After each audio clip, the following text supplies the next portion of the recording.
नमस्कार दोस्तों, मैं हृदय मिश्रा आप सभी का स्वागत करता हूं आपके अपने चैनल डिकोड एग्जाम पर। कैसे हैं आप सभी लोग? आई होप आप सभी लोग अच्छे होंगे, अपनी पढ़ाई को बहुत ही बेहतर ढंग से करोगे। देखिए, आज ये हमारा डिकोड एग्जाम की जो मैगजीन थी, यानी कि ये आप जिसको आप लोगों ने निःशुल्क प्राप्त किया होगा, आज इसका ये लास्ट डे है। यानी कि इसमें जितने भी कंटेंट हमारे थे सबके सब हो गए हैं कंप्लीट। और आज क्या करिएगा, आप नेशनल करंट अफेयर्स को रिवाइज कर लीजिएगा अच्छी तरीके से, ठीक है? तो अच्छा, ये पीडीएफ अभी भी अगर आपको रिवीजन करनी है, आपको लगता है, तो आप एक काम करिएगा, आप जो है टेलीग्राम पर डिकोड एग्जाम ऑफिशियल सर्च कीजिएगा, वहां पर आपको ये फाइल मिल जाएगी हमारी पीडीएफ के रूप में। अगर इनकेस नहीं मिल पाता किसी कारणों से, तो आप एक काम करिएगा, आप सीधे जो है हमें हमारे कॉन्टेक्ट नंबर 86044409 इस पे आप क्या करिएगा, मुझसे आप संपर्क कर सकते हैं। यहां पर आपको निःशुल्क जो है फ्री ऑफ कॉस्ट मैगजीन दे दी जाएगी। इसके अलावा अगर आपको आरओ में एडमिशन लेना है, जो कि अभ्युदय के नाम से जो है हमारा शुरू हो चुका है नया बैच आरओ का 2026-27 के नाम से, आप इसमें एडमिशन ले सकते हैं। इसके अलावा यूपी पीसीएस का नया बैच 2026 का भी हमारा स्टार्ट हो चुका है, आप चाहें तो इसमें भी एडमिशन ले सकते हैं। इसमें भी आप जो है एडमिशन लेकर के अच्छा जो है कर सकते हैं, ठीक है? तो इन दोनों के लिए भी आप जो है इस दिए गए कॉन्टेक्ट नंबर पर संपर्क कर सकते हैं, ठीक है? अभ्युदय के नाम से आरओ का नया बैच हमारा स्टार्ट हुआ है, ठीक है? चलिए, अब आते हैं हम लोग सीधे आज के जो है टॉपिक पर कि आज हमारा राष्ट्रीय संस्करण का जो टॉपिक है वो कौन सा है। बहुत बड़ा वीडियो तो नहीं है, लेकिन हाँ 1 सवा घंटे का वीडियो है, लेकिन बड़ा इंपॉर्टेंट सेगमेंट है। मैं आपसे अपेक्षा करता हूं कि आप पूरी ईमानदारी पूर्वक जो है इस वीडियो को देखने का प्रयास करेंगे, ठीक है? और जो कुछ जितने वीडियो हमने बनाए हैं इसके, वो सब क्या काम करेगा, एक टू एक जो है 1 to 1 देख लीजिएगा आप लोग, ओके? चलिए, नंबर 1, भारतीय पर्यटकों को वीजा मुक्त प्रवेश की पेशकश की है भैया किसके द्वारा? तो पर्यटन को बढ़ावा देने और द्विपक्षीय संबंधों को सुदृढ़ करने की दिशा में एक महत्वपूर्ण कदम उठाते हुए फिलीपींस ने भारतीय नागरिकों के लिए 2 विशेष श्रेणियों के अंतर्गत वीजा फ्री प्रवेश की सुविधा प्रदान मतलब सुविधा शुरू की है। ऐसा इसलिए क्योंकि आप जानते होंगे, एक तो इंडिया की पॉपुलेशन खूब है, ठीक ठाक है, और भारतीय जो नागरिक होते हैं वो पर्यटन क्षेत्र में खूब जो है सहयोग करते हैं अलग अलग देशों में। तो अगर वीजा मुक्त जो है चीजें हो जाएंगी तो निश्चित तौर पर फिलीपींस में भारतीय पर्यटक ज्यादा जाएंगे, और अगर पर्यटक ज्यादा जाएंगे तो निश्चित तौर पर फिलीपींस की इकोनॉमी क्या होगी, बढ़िया होगी। तो इसीलिए फिलीपींस ने भारतीय पर्यटकों को रिझाने के लिए दरअसल फ्री वीजा शुरुआत की है, ठीक है? याद देखिएगा, मई 2025 से प्रभावी इस व्यवस्था के तहत पात्र भारतीय यात्री अब फिलीपींस में 14 या 30 दिनों तक बिना वीजा के यात्रा कर सकते हैं। अच्छा, आप जानते हो कि कई सारे ऐसी कंट्रीज हैं जहां पर वीजा मुक्त जो है यात्रा कर सकते हैं। जैसे नेपाल पड़ोसी देश है, आपका वीजा की आवश्यकता नहीं है। ऐसे कई सारे देश हैं जहां पर वीजा नहीं लगता है, आप जान सकते हैं बिना वीजा के, ठीक है? पीवी शब्द ये चर्चाओं में रहा है। पीवी शब्द भारत की एक सार्वजनिक प्रसारण एजेंसी है, यह दूरदर्शन और आकाशवाणी को मिलाकर बनी है। पीवी शब्द ये देखो, प्रसार भारती, ठीक है? ये पूरा शरद audio visuals for the broadcast and dissemination, ये लिखा हुआ है पूरा का पूरा।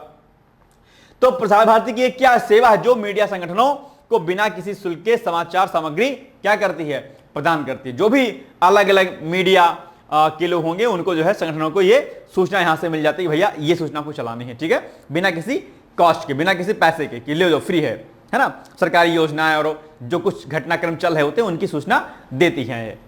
देव सौर ऊर्जा से अपनी ऊर्जा मांग पूरी करने वाला देश का पहला जिला बन गया भाई साहब। बड़ा इंपॉर्टेंट फैक्ट है आपके लिए, ठीक है? बहुत ही इंपॉर्टेंट है। तो केंद्र शासित प्रदेश दादरा और नगर हवेली तथा दमन और दीव का दीव जिला, ठीक है? दीव जो जिला है ये देश का पहला ऐसा जिला बन गया। कैसा? जो सौर ऊर्जा से अपनी ऊर्जा की मांग पूरी करता है, यानी कि सौर ऊर्जा से जो भी इसकी आवश्यकताएं पूरी हो रही हैं, तो ये बड़ा अच्छा है। आप जानते हो कि प्रधानमंत्री सूर्य मुक्त बिजली हर घर योजना सरकार चला रही है, जिसके तहत जो है सरकार क्या कर रही है, लोगों को सब्सिडी प्रदान करती है। और इसके अलावा जितने भी सरकारी कार्यालय और बाकी अन्य संस्थान हैं वहां पर भी दरअसल सोलर रूप के पॉइंट ऑफ से जो है चीजें कराई जा रही हैं। इसी को लेकर के एक कॉन्सेप्ट चला था, वो एग्रीकल्चर और सोलर पैनल को साथ में लगाना है ना, मतलब कि एग्रीकल्चर लैंड पर सोलर पैनल को साथ में लगाना। एक टेक्नोलॉजी चली थी, नहीं चली थी, याद है आपको? जरा उस टेक्नोलॉजी का नाम बताओ कि हम उसको क्या बोलते हैं। अभी मैंने परसों नरसों उसको कराया था। उस टेक्नोलॉजी को हम क्या बोलेंगे, जहां पर एग्रीकल्चर लैंड पर यानी कि खेत में ही सोलर पैनल लगाए जाएंगे, तो ऊपर सोलर पैनल लगा होगा और नीचे खेती की जाएगी। इस पूरी प्रक्रिया को क्या कहेंगे, उस टेक्नोलॉजी का नाम क्या है, जरा मुझे कमेंट करके बताइएगा फट से, ठीक है? चलिए आगे बढ़ते हैं। भारत की पहली निजी हेलीकॉप्टर असेंबली लाइन, तो भारत की विमानन विनिर्माण क्षमताएं और भी अधिक बढ़ने वाली हैं, क्योंकि टाटा एडवांस सिस्टम लिमिटेड और यूरोपीय एरोस्पेस दिग्गज एयरबस ने देश की पहली निजी स्वामित्व वाली हेलीकॉप्टर फाइनल असेंबली लाइन स्थापित करने के लिए साझेदारी की हुई है। ठीक है, तो ये पॉइंट भी आपको क्या करना है, विशेष रूप से आपको याद रखना है। ठीक है, भूलिएगा नहीं बिल्कुल भी आपको। चलिए, कृषि में विकासशील देशों के बीच सहयोग के लिए उत्कृष्टता केंद्र का भी हाल ही में शुभारंभ किया गया है। ठीक है, तो वैश्विक दक्षिण यानी ग्लोबल साउथ देशों में कृषि नवाचार यानी कि एग्रीकल्चर इनोवेशन और सपोर्ट के लिए सहयोग के लिए क्या हुआ है, एक महत्वपूर्ण कदम उठाया गया है, यानी कि international crop research institute for the semi arid tropics और research and information system for developing countries के साझे प्रयास से, इन दोनों का भाई साहब नाम याद रखिएगा कि किसके साझे से, इनके और इनके, इन दोनों के साझे से क्या हो रहा है। ठीक है, इनके साझे से ICRASAT centre of excellence for south को ऑपरेशन इन एग्रीकल्चर की आधिकारिक शुरुआत हुई है। तो ये जो है अपने आप में कृषि में डेवलपमेंट के लिए, कृषि में सहयोग को बढ़ावा देने के लिए यह जो है आपस में समझौता किया गया। आप जानते होंगे सरकार कृषि क्षेत्र में उत्पादक क्षमता को बढ़ावा देने के लिए कई प्रकार की टेक्नोलॉजीज का इस्तेमाल कर रही है, जिसमें चाहे वो ड्रोन सिस्टम हो, चाहे वो आपका AI सिस्टम हो, या नई नई प्रौद्योगिकियों के माध्यम से दरअसल चीजों को करना हो बेहतर, है ना। चलिए, भारत को अंतरराष्ट्रीय प्रशासनिक विज्ञान संस्थान की अध्यक्षता मिली है, बड़ा इंपॉर्टेंट है। मैंने कई बार कहा है, जब भी जो है भारत किसी भी चीज की अध्यक्षता करे तो वो आपके लिए हो जाता है महत्वपूर्ण। तो भारत प्रशासनिक सुधार विभाग के माध्यम से 1998 से अंतरराष्ट्रीय प्रशासनिक विज्ञान संस्थान का सदस्य देश है और भारत संयुक्त राष्ट्र की आर्थिक और सामाजिक परिषद के लिए चुना गया। भारत को 2026 से 28 की अवधि के लिए संयुक्त राष्ट्र की आर्थिक और सामाजिक परिषद के लिए चुना गया। तो ये जो कार्यकाल आपका 2026 से 28 तक के लिए, ये आपको याद रखना है कि भाई 2 सालों के लिए, 2026 से 27 और 27 से 28 तक के लिए, यानी कि 2 सालों के लिए दरअसल ये चुना गया है भारत को इसकी अध्यक्षता के लिए। ठीक है, याद रहेगा। आइए, फ्लिपकार्ट को मिला NBFC का लाइसेंस, यानी कि भारत के डिजिटल अर्थव्यवस्था के लिए एक ऐतिहासिक विकास में वॉलमार्ट के स्वामित्व वाली फ्लिपकार्ट को भारतीय रिजर्व बैंक यानी कि RBI से गैर बैंकिंग वित्तीय कंपनी के रूप में कार्य करने की अनुमति अभी हाल ही में मिल गई है।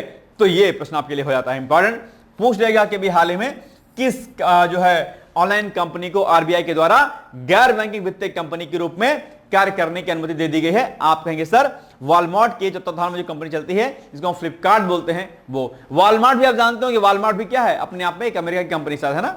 ठीक है, चलिए, भारत में राष्ट्रीय जलमार्गों की संख्या 5 से बढ़कर के 111 हो गई है। बड़ा इंपॉर्टेंट फैक्ट ये, तो बस इतना ही फैक्ट आप याद रखिए, बजा दिमाग मत लगाइए। ठीक है, अच्छा एक बात ध्यान रखिएगा, जलमार्गों पर कई बार प्रश्न पूछता है आपके एग्जाम में, ठीक है, स्टैटिक रूप में। सबसे लंबा जो है जो जलमार्ग है वो कौन सा है, सबसे लंबा जलमार्ग, जरा कमेंट करिए, फट बताइए। सबसे लंबा क्या, सबसे लंबा जो जलमार्ग है, ठीक है, वो कौन सा है। कई बार एक प्रश्न पूछा है, आगे भी पूछा जाएगा।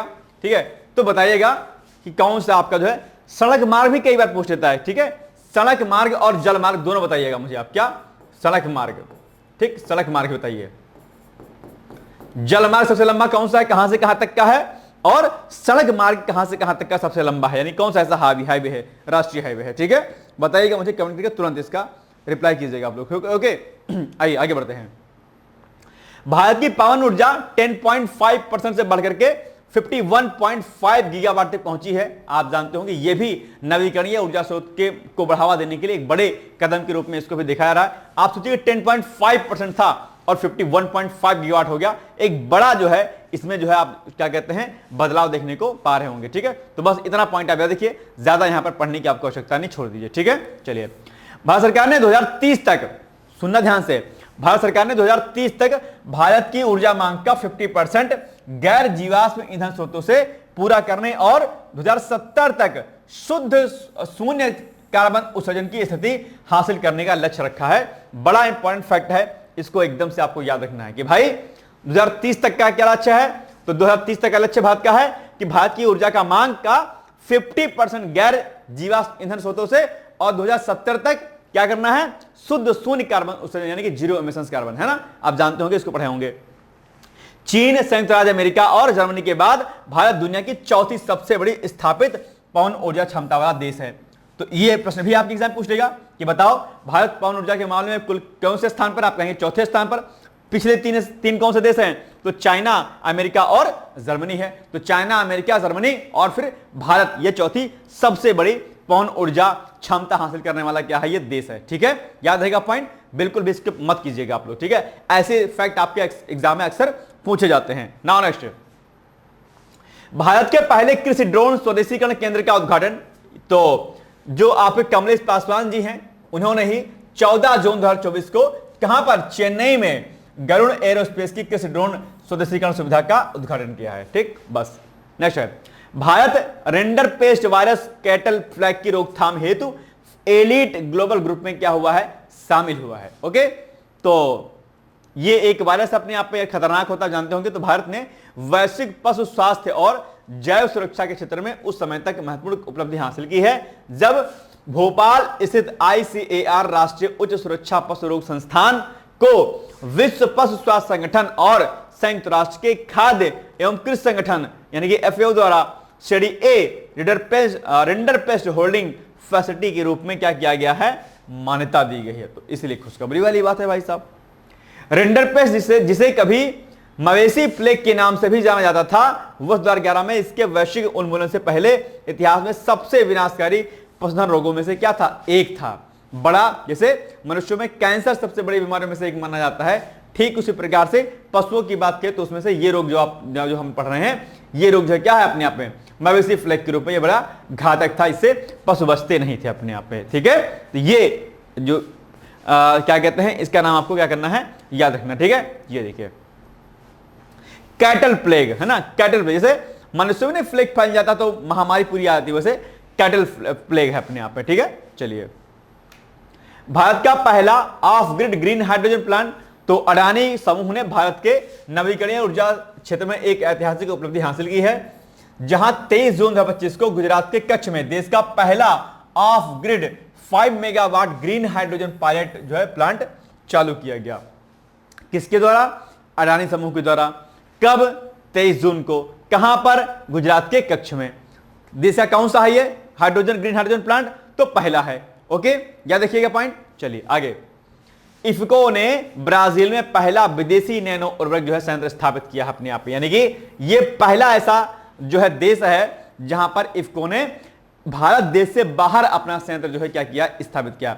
इफ्को खाद्य जो है कंपनी, आप जानते होंगे, आपके जिले में भी इफ्को खाद्य वितरण करता होगा, है ना। चलिए, तो ब्राजील में अपनी पहली संस्था जो है स्थापित करा, बस उतना पॉइंट याद रखिएगा। अच्छा, नैनो फर्टिलाइजर, नैनो उर्वरक पर कई बार प्रश्न पूछता है, तो आप लोग क्या करिएगा कि पीसीएस के पॉइंट ऑफ से आप चीजों को क्या करिएगा, रेडी कर लीजिएगा, वो भी वहां पर क्या हो जाएगा, बड़ा महत्वपूर्ण हो जाएगा। ओके, चलिए, मझगांव डाक शिप बिल्डर्स लिमिटेड श्रीलंका के कोलंबो में डाकयार्ड का अधिग्रहण करेगी। ये क्या है भाई साहब, तो युद्धपोत और पनडुब्बी बनाने वाली देश की सबसे बड़ी सरकारी कंपनी कौन सी, मझगांव डाक शिप बिल्डर्स लिमिटेड श्रीलंका के कोलंबो में डॉकयार्ड का क्या करेगी, अधिग्रहण करेगी। ठीक है, ओके। नेक्स्ट है, IIT खड़गपुर और सिंगापुर के IME के बीच क्या हुआ, समझौता हुआ है। किस लिए हुआ है, सेमीकंडक्टर टेक्नोलॉजी के फील्ड में वैश्विक सहयोग की दिशा में एक महत्वपूर्ण कदम उठाते हुए भारतीय प्रौद्योगिकी संस्थान IIT खड़गपुर और सिंगापुर के इंस्टीट्यूट ऑफ माइक्रो इलेक्ट्रॉनिक्स जो agency for science technology research के अंतर्गत कार्यरत एक प्रमुख अनुसंधान संस्था है, ने एक सहयोग ज्ञापन पर जो है यानी कि MOU पर क्या कर दिया है, हस्ताक्षर कर दिया है। आप जानते होंगे कि सेमीकंडक्टर के क्षेत्र में जो है अलग अलग प्रकार के जो है चीजें हो रही हैं। सेमीकंडक्टर के क्षेत्र में वैसे भी आप जानते होंगे भारत अपने आप में क्या है, ठीक है, आत्मनिर्भर है, कोई दिक्कत नहीं है। और सेमीकंडक्टर का इस्तेमाल कहां कहां पर होता है सभी लोग जानते होंगे। अगर आप कहते हैं हाँ सर मैं जानता हूं कि सेमीकंडक्टर का इस्तेमाल कहां कहां करते हैं, तो जल्दी से मुझे कमेंट करके बताओ कि सेमीकंडक्टर का इस्तेमाल हम कहां कहां पर करते हैं, किस किस जगह पर करते हैं। ठीक है, तुरंत कमेंट करिए और मुझे इसका उत्तर बता दीजिए। ठीक है, चलिए, कुछ लोगों को नींद आ रही होगी, अरे सर सब भूले जा रहे हैं सर, कुछ नहीं याद आ रहा है। ए भाई टेंशन मत लीजिएगा, लोड मत लीजिएगा, लगातार तैयारी करते रहिए, बस सब कुछ हो जाएगा। ठीक है, पेपर आएगा एग्जामिनेशन हॉल में, 3 स्तरों पर पेपर को सॉल्व करिएगा 3 राउंड में। पहले राउंड में उन प्रश्नों को हल करना है जिसमें आप 100% क्या हैं, श्योर हैं कि यही प्रश्न सही होगा हमारा। दूसरे राउंड में आप उन प्रश्नों को हल करिएगा, लेकिन पहले राउंड करने के बाद एक बार क्वेश्चन को काउंट कर लीजिएगा कि क्या आप जो है जीएस में 130 जो है आंकड़े को छू रहे हैं कि नहीं छू रहे हैं। तो अगर 130 प्रश्न नहीं हो रहे होंगे तो सेकंड राउंड जाइएगा, और सेकंड राउंड में उन प्रश्नों को करना है जिसमें आप 50-50% है कि यार ए वाला होगा कि बी वाला होगा, बी होगा कि सी होगा, कि सी होगा कि डी होगा, कि ए होगा कि डी होगा। यानी कि जहां पर दो विकल्पों में आपको कंफ्यूजन हो उन प्रश्नों को सेकंड राउंड में करिएगा। तो जब 2 राउंड हो जाएंगे तब फिर से काउंट करिएगा कि अपने प्रश्नों को कि क्या अब आप जीएस में 130 प्रश्न कर रहे हैं कि नहीं कर पा रहे हैं। अगर कर पा रहे होंगे तो बल्ले बल्ले है, और अगर फिर भी 2 राउंड करने के बाद ही पेपर आप 130 प्रश्नों को नहीं छू पा रहे हैं तो थर्ड राउंड में जाइएगा, और थर्ड राउंड में आप थोड़ा सा दिमाग पर जोर लगाइएगा, एलिमिनेशन टेक्निक को फॉलो कीजिएगा, और सोचने समझने पर विचार करते हुए फिर थर्ड स्टेज पे आप पेपर को सॉल्व कीजिएगा। ठीक है, ओके। पेपर आसान होगा तो नंबर ऑफ क्वेश्चंस को ज्यादा सॉल्व कर लीजिएगा, क्योंकि कट ऑफ फिर हाई जाएगी, और पेपर अगर टफ आएगा तो सिंपल सी बात है कट ऑफ कम जाएगी, और ऐसे में आप भी ज्यादा रिस्क मत लीजिएगा। ठीक है ना। एग्जैक्ट कट ऑफ पेपर आने के बाद ही क्लियर हो पाता है, पहले से आप कोई भी चीजें को एज्यूम आप नहीं कर सकते हैं। राइट, चलिए समझ आ गई बात, या दिमाग से उड़ गई होगी तो कुछ नहीं होगा आपका, है ना, और दिमाग में जाई होगी तो अच्छा है, और दिमाग में अगर नहीं गई होगी तो जीवन क्या हो जाएगा, गोलगप्पे जैसा हो जाएगा। ठीक, चलिए, और ज्यादा मोमोज मत खाइएगा, नहीं तो फेस भी मोमोज जैसा हो जाएगा। हाँ, ध्यान रखिएगा। अब कुछ जो मंद मंद मुस्कुरा रहे हैं, सर कल ही शाम को तो खाए हैं, भाई महाराज मत खाया करो, फिर से कह रहा हूं, कैंसर की वजह से होता है। नाउ नेक्स्ट, एम्स और भारतीय प्रौद्योगिकी संस्थान दिल्ली के बीच जो है क्या हुआ, अभी समझौता हुआ है। किस लिए हुआ है, तो एम्स ने भारतीय प्रौद्योगिकी संस्थान की आईआईटी दिल्ली के साथ में एक समझौता ज्ञापन पर हस्ताक्षर किया। किस लिए, इसका उद्देश्य क्या है, भारत के प्रमुख राष्ट्रीय स्वास्थ्य कार्यक्रमों को मजबूत बनाना है। जो भी हेल्थ प्रोग्राम चल रहे हैं उनको क्या करना है, और अच्छा करना है, उन्हें और इंपावर करना है अपने आप में। ठीक, नेक्स्ट है, फ्रांस की एरोस्पेस कंपनी दसा एविएशन और भारत की टाटा एडवांस सिस्टम लिमिटेड के बीच जो है एक क्या हुआ है, समझौता हुआ। आधा छूट गया है लेकिन चलो कोई बात नहीं। ठीक है, तो क्यों हुआ है आइए देखते हैं। तो फ्रांस की एरोस्पेस कंपनी दसा एविएशन और भारत के टाटा एडवांस सिस्टम लिमिटेड ने भारत में राफेल लड़ाकू विमान के ढांचे का संयुक्त रूप से निर्माण करने से संबंधित 4 समझौतों पर क्या किया, हस्ताक्षर किए हैं। बहुत इंपॉर्टेंट है, इसको एक बार क्या करिए, आप टिक लगा लीजिए, तुरंत ऑन स्पॉट टिक लगा लीजिए। ठीक है, चलिए, गूगल समर्थित स्पेस, ये प्रश्न इंपॉर्टेंट है भाई साहब, ध्यान रखिएगा। जिसको मैं कहूं कि इंपॉर्टेंट है उसको बिल्कुल टिक लगाना आपको। ठीक उसी प्रकार से ये वाला प्रश्न भी आपके लिए क्या हो जाएगा, इंपॉर्टेंट हो जाएगा। ठीक है, ये वाला भी महत्वपूर्ण है आपके लिए। ठीक है, और ये वाला भी है आपके लिए।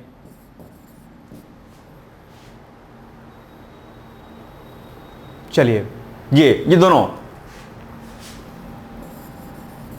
ठीक, चलिए,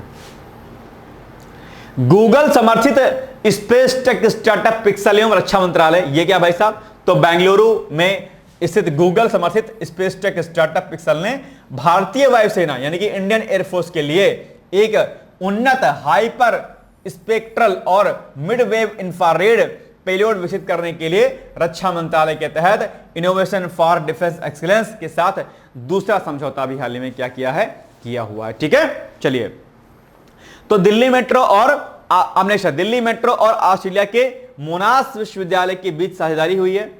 तो दिल्ली मेट्रो और ऑस्ट्रेलिया के मोनाश विश्वविद्यालय के बीच एक समझौता ज्ञापन पर हस्ताक्षर किया गया है। क्या उद्देश्य है, रोलिंग स्टॉक और ट्रैक मेंटेनेंस के उन्नत स्वचालन सहित मेट्रो रेल से जुड़े विभिन्न अनुसंधान कार्यों में संयुक्त सहयोग करना, कि भाई मेट्रो के फील्ड में हम और क्या कुछ बेहतर कर सकते हैं, और इसमें क्या इनोवेशन और क्या रिसर्च हम कर सकते हैं। इसी के लिए दिल्ली मेट्रो ने जो है क्या किया है, दिल्ली मेट्रो ने ऑस्ट्रेलिया के मोनाश विश्वविद्यालय के साथ में समझौता ज्ञापन पर हस्ताक्षर किया, ताकि हम और उन्नत टेक्नोलॉजी के माध्यम से जो मेट्रो हमारी है उसको हम और बेहतर बना सके, है ना। चलिए, दिव्यांगजन सशक्तिकरण विभाग, राष्ट्रीय मुक्त विद्यालय शिक्षा संस्थान और एनसीईआरटी के बीच समझौता हुआ है। तो न्यू दिल्ली में दिव्यांगजन सशक्तिकरण विभाग, सामाजिक न्याय एवं अधिकारिता मंत्रालय, राष्ट्रीय मुक्त विद्यालय शिक्षा संस्थान और राष्ट्रीय शैक्षिक अनुसंधान और प्रशिक्षण परिषद के बीच एक त्रिपक्षीय यानी कि 3 लोगों के मध्य में एक एमओयू पर यानी कि एक समझौता ज्ञापन पर क्या हुआ है, हस्ताक्षर हुआ। त्रिपक्षीय मतलब 3 लोग उसमें 3 संस्थाएं शामिल हैं इसमें। ठीक है, इसका जो प्राइमरी गोल है, रोल है, क्या है, गोल क्या है कि दिव्यांगजन अधिकार अधिनियम 2016 और राष्ट्रीय शिक्षा नीति 2020 के अनुरूप दिव्यांगजनों के लिए समावेशी शिक्षा। ठीक है, ये पॉइंट आपको क्या करना है, याद रखना है। यानी कि ओवरऑल कहने का मतलब ये हुआ कि इसमें दिव्यांगजनों को क्या करना है, सशक्त करना है, शिक्षा के माध्यम से उनको समावेशी शिक्षा मिल सके अपने आप में। ओके, चलिए। भारत और क्रोएशिया के बीच समझौते हुए अभी हाल ही में। तो पीएम मोदी की क्रोएशिया यात्रा के दौरान भारत और क्रोएशिया के ने 4 समझौता ज्ञापनों पर हस्ताक्षर किया है। पहला समझौता ज्ञापन जो है कृषि और समृद्ध क्षेत्रों में सहयोग पर केंद्रित है। दूसरा समझौता 2026 से 30 तक सांस्कृतिक आदान प्रदान कार्यक्रम से सम्मिलित है। तीसरा समझौता क्रोएशिया के विज्ञान, शिक्षा और युवा मंत्रालय तथा भारत के विज्ञान और प्रौद्योगिकी मंत्रालय के बीच विज्ञान और प्रौद्योगिकी में सहयोग के कार्यक्रम की क्या करना है, रूपरेखा तैयार करना है। तो ये 3 अहम जो है एमयू हैं, इन पर अभी हाल ही में साइन किया गया है। आप जानते होंगे जब भी देश के पीएम या देश के राष्ट्रपति किसी देश की यात्रा पर जाते हैं तो निश्चित तौर पर वहां पर कई सारे एमओयूज पर साइन किए जाते हैं। तो वो कई बार क्या होता है, मुख्य परीक्षा के पॉइंट से इंपॉर्टेंट हो जाता है। चलिए, हिंदुस्तान एरोनॉटिक्स लिमिटेड यानी कि एचएएल एवं इसरो के बीच साझेदारी हुई है। किस लिए हुई है, तो एचएएल ने इसरो से स्मॉल सैटेलाइट लॉन्च व्हीकल के निर्माण और व्यवसायीकरण के लिए 511 करोड़ रुपए का टेक्नोलॉजी ट्रांसफर समझौता अभी हाल ही में किया हुआ है। ओके, क्या उद्देश्य है, उद्देश्य है निजी क्षेत्र की भागीदारी को सक्षम बनाना और भारत में एक मजबूत वाणिज्यिक प्रक्षेपण तंत्र क्या करना है, तैयार करना है। तो इसके लिए इन दोनों के मध्य में क्या हुआ है, समझौता ज्ञापन पर यानी कि एचएएल और इसरो के मध्य में साइन हुआ है। ठीक है ना, याद रहेगा पॉइंट। आइए आगे बढ़ते हैं। शिलोंग से सिलचर तक 166.80 kilometre high speed greenfield corridor को भी हाल ही में क्या कर दी गई है, मंजूरी प्रदान कर दी गई है। और भाई साहब ध्यान रखिएगा, इंपॉर्टेंट भी है आपके लिए, क्या है ये, इंपॉर्टेंट है, राइट। चलिए, तो केंद्र सरकार ने पूर्वोत्तर भारत की कनेक्टिविटी को मजबूत करने के लिए एक निर्णय लिया है। ठीक है, पीएम की अध्यक्षता में आर्थिक मामलों की कैबिनेट समिति ने शिलोंग से सिलचर तक, याद रखिएगा कहां तक, शिलोंग से सिलचर तक एक नया 4 लेन का greenfield high speed expressway control corridor बनाने की मंजूरी दी है। यह सड़क परियोजना हाइब्रिड एन्युइटी मोड पर विकसित की जाएगी और इसकी कुल लंबाई 166.80 किलोमीटर होगी, यानी कि लगभग 200 किलोमीटर के आसपास। ठीक है, मतलब उससे कम ही है ना। चलिए, याद रहेगा पॉइंट, इंपॉर्टेंट है आपके लिए। ठीक है, चलो। देश का पहला कंटेनर ट्रांसशिपमेंट बंदरगाह, तो ये क्या है भाई साहब, तो पीएम मोदी ने 2 मई को केरल के तिरुवनंतपुरम में 8,900 करोड़ रुपए की लागत से बने विंझम इंटरनेशनल डीप वाटर मल्टीपर्पज सी पोर्ट का क्या किया है, उद्घाटन किया है। और ये हो जाएगा आपके लिए क्या भैया, महत्वपूर्ण यानी कि इंपॉर्टेंट, बिल्कुल भी स्किप मत कीजिएगा इसको। ठीक है ना, यह भारत का पहला समर्पित कंटेनर ट्रांसशिपमेंट बंदरगाह है जो भारत की वैश्विक व्यापार भूमिका को क्या करेगा, मजबूत करेगा अपने आप पे। ठीक है, ये पॉइंट याद रखिए, कहां पर किया गया है, किसके द्वारा किया गया उद्घाटन। नेक्स्ट है विंझम बंदरगाह का लोकार्पण, अभी आपने ऊपर पढ़ा ही, तो वही चीज लगभग लिखी हुई है, सेम क्वेश्चन, ज्यादा दिमाग नहीं लगाना आपको। ठीक, चलिए। केंद्रीय मंत्री किरेन रिजिजू की वियतनाम यात्रा, ये अभी वहां पर हाल ही में गए हुए थे, आप जानते होंगे। ठीक है, और उन्होंने भगवान बुद्ध के पवित्र अवशेष के साथ एक विशेष विमान से वियतनाम के हो ची मिन्ह शहर जो है पहुंचे हैं। यह यात्रा 6 से लेकर के 8 मई तक वियतनाम में आयोजित संयुक्त राष्ट्र दिवस वैसाख समारोह के अवसर पर आयोजित की गई। वैसाख समारोह भी चर्चाओं में रहा, आप जानते होंगे, मैंने कराया भी था आपको डेली वाली क्लास में। वियतनाम के नेताओं और भिक्षुओं ने पवित्र अवशेष को औपचारिक प्रार्थनाओं के बाद थान टाइम मठ में क्या कर दिया है, स्थापित कर दिया है, राइट। भारत से लाया गया एक पवित्र बोधि वृक्ष का पौधा वियतनाम बौद्ध विश्वविद्यालय में लगाया गया। सारनाथ से लाए गए इन अवशेषों को 21 मई तक कई शहरों में प्रदर्शित भी किया गया है ना। आप जानते होंगे बौद्ध धर्म का जो है प्रचार प्रसार आगे कंट्री में बहुत सारा है। चलिए, अंगोला के राष्ट्रपति की भारत यात्रा, तो अंगोला के राष्ट्रपति जोआओ मैनुअल गोंजाल्विस लोरेंको एक उच्च स्तरीय प्रतिनिधिमंडल के साथ 3 दिवसीय भारत यात्रा पर नई दिल्ली पहुंचे हैं। भारत और अंगोला इस वर्ष राजनयिक संबंधों की 40वीं वर्षगांठ मना रहे हैं, याद रखिएगा। ठीक है, बस। ICAR द्वारा विकसित भारत की पहली 2 जीनोम संपादित चावल किस्मों को जारी किया गया है। वैसे तो ये फैक्ट मैंने करा दिया, लेकिन फिर भी दोबारा आ गया तो एक बार पढ़ लेते हैं हम लोग, ठीक है। तो केंद्रीय मंत्री, केंद्रीय कृषि मंत्री आप जानते हो शिवराज सिंह चौहान, पूर्व मुख्यमंत्री मध्य प्रदेश सरकार, है ना, ने नई दिल्ली में भारतीय कृषि अनुसंधान परिषद यानी कि ICAR, Indian council of agriculture research भी इसको बोलते हैं ना, के द्वारा विकसित भारत की 2 जीनोम संवर्धित चावल की पहली 2 किस्में कौन कौन सी, DRR राइस 100 यानी कमला और पूसा DST राइस फर्स्ट जारी की है। ये किस्में आंध्र प्रदेश, बिहार, उत्तर प्रदेश, तेलंगाना, कर्नाटक, तमिलनाडु, छत्तीसगढ़, महाराष्ट्र, पश्चिम बंगाल और मध्य प्रदेश के लिए विकसित की गई हैं। इन चावल की किस्मों को CRISPR CAAS नामक नाम की तकनीक से तैयार किया गया है। अच्छा, इसके साथ एक को और तैयार किया गया, वो कौन सी फसल है? 2 चावल की किस्में थी और एक फसल की किस्म और थी। जरा कमेंट करके बताओ कि इन 2 चावल की फसलों के साथ में और तीसरी फसल कौन सी थी। मैंने कराया हुआ है, मुझे पूरा याद है और उम्मीद करता हूं कि आप इसका उत्तर मुझे जरूर देंगे। नहीं दे पाएंगे तो नेट पर सर्च कीजिएगा, उसके बाद उत्तर दीजिएगा, लेकिन उत्तर जरूर दीजिएगा, ठीक है। चलिए, भारत की तटरेखा की लंबाई संशोधित कर जो है 11,098.81 किलोमीटर की गई है। आप जानते होंगे कई बार भारत की तटरेखा की लंबाई के बारे में प्रश्न पूछता है, आप जानते भी होंगे, तो इसको क्या करिएगा, अच्छे से आप लोग कर लीजिएगा ताकि कंफ्यूजन आपके दिमाग में ना रहे बिल्कुल भी, ठीक है। तो सर्वे ऑफ इंडिया के आंकड़े के अनुसार भारत की तटरेखा की लंबाई आधिकारिक तौर पर 11,098.81 किलोमीटर अद्यतन की गई है, जो कि अभी है। आप जानते होंगे 1970 के दशक से दर्ज किए गए 7,516.60 किलोमीटर के पहले के आंकड़े से 3,537.21 किलोमीटर लगभग 50% क्या है, अधिक है। आदतित मापों के अनुसार राज्यों में गुजरात की तटरेखा सबसे लंबी है, ये पहले भी था, अभी भी आप जानते ही होंगे, है ना। और गोवा की तटरेखा सबसे छोटी है। तो सबसे लंबी तटरेखा गुजरात और सबसे छोटी किसकी है, आपकी गोवा की है। ये फैक्ट आपसे पूछ लेगा, है ना। नेक्स्ट है केंद्र शासित प्रदेश में यानी कि जो यूटीज हैं आपकी, उसमें अंडमान और निकोबार द्वीप समूह की सबसे लंबी और पुदुचेरी की सबसे छोटी है। तो समान राज्यों में गोवा की सबसे लंबी तटरेखा, सॉरी, गुजरात की सबसे लंबी तटरेखा और गोवा की सबसे छोटी रेखा, छोटी तटरेखा। और केंद्र शासित प्रदेश में अगर हम बात करेंगे तो उसमें अंडमान और निकोबार द्वीप समूह की सबसे लंबी तटरेखा और पुदुचेरी की सबसे छोटी तटरेखा, ठीक है, याद रहेगा, बिल्कुल भी कंफ्यूजन मत रहिएगा। और ये आपके लिए क्या हो जाएगा, इंपॉर्टेंट हो जाएगा, यानी कि लगा लीजिए टिक फट से, ठीक।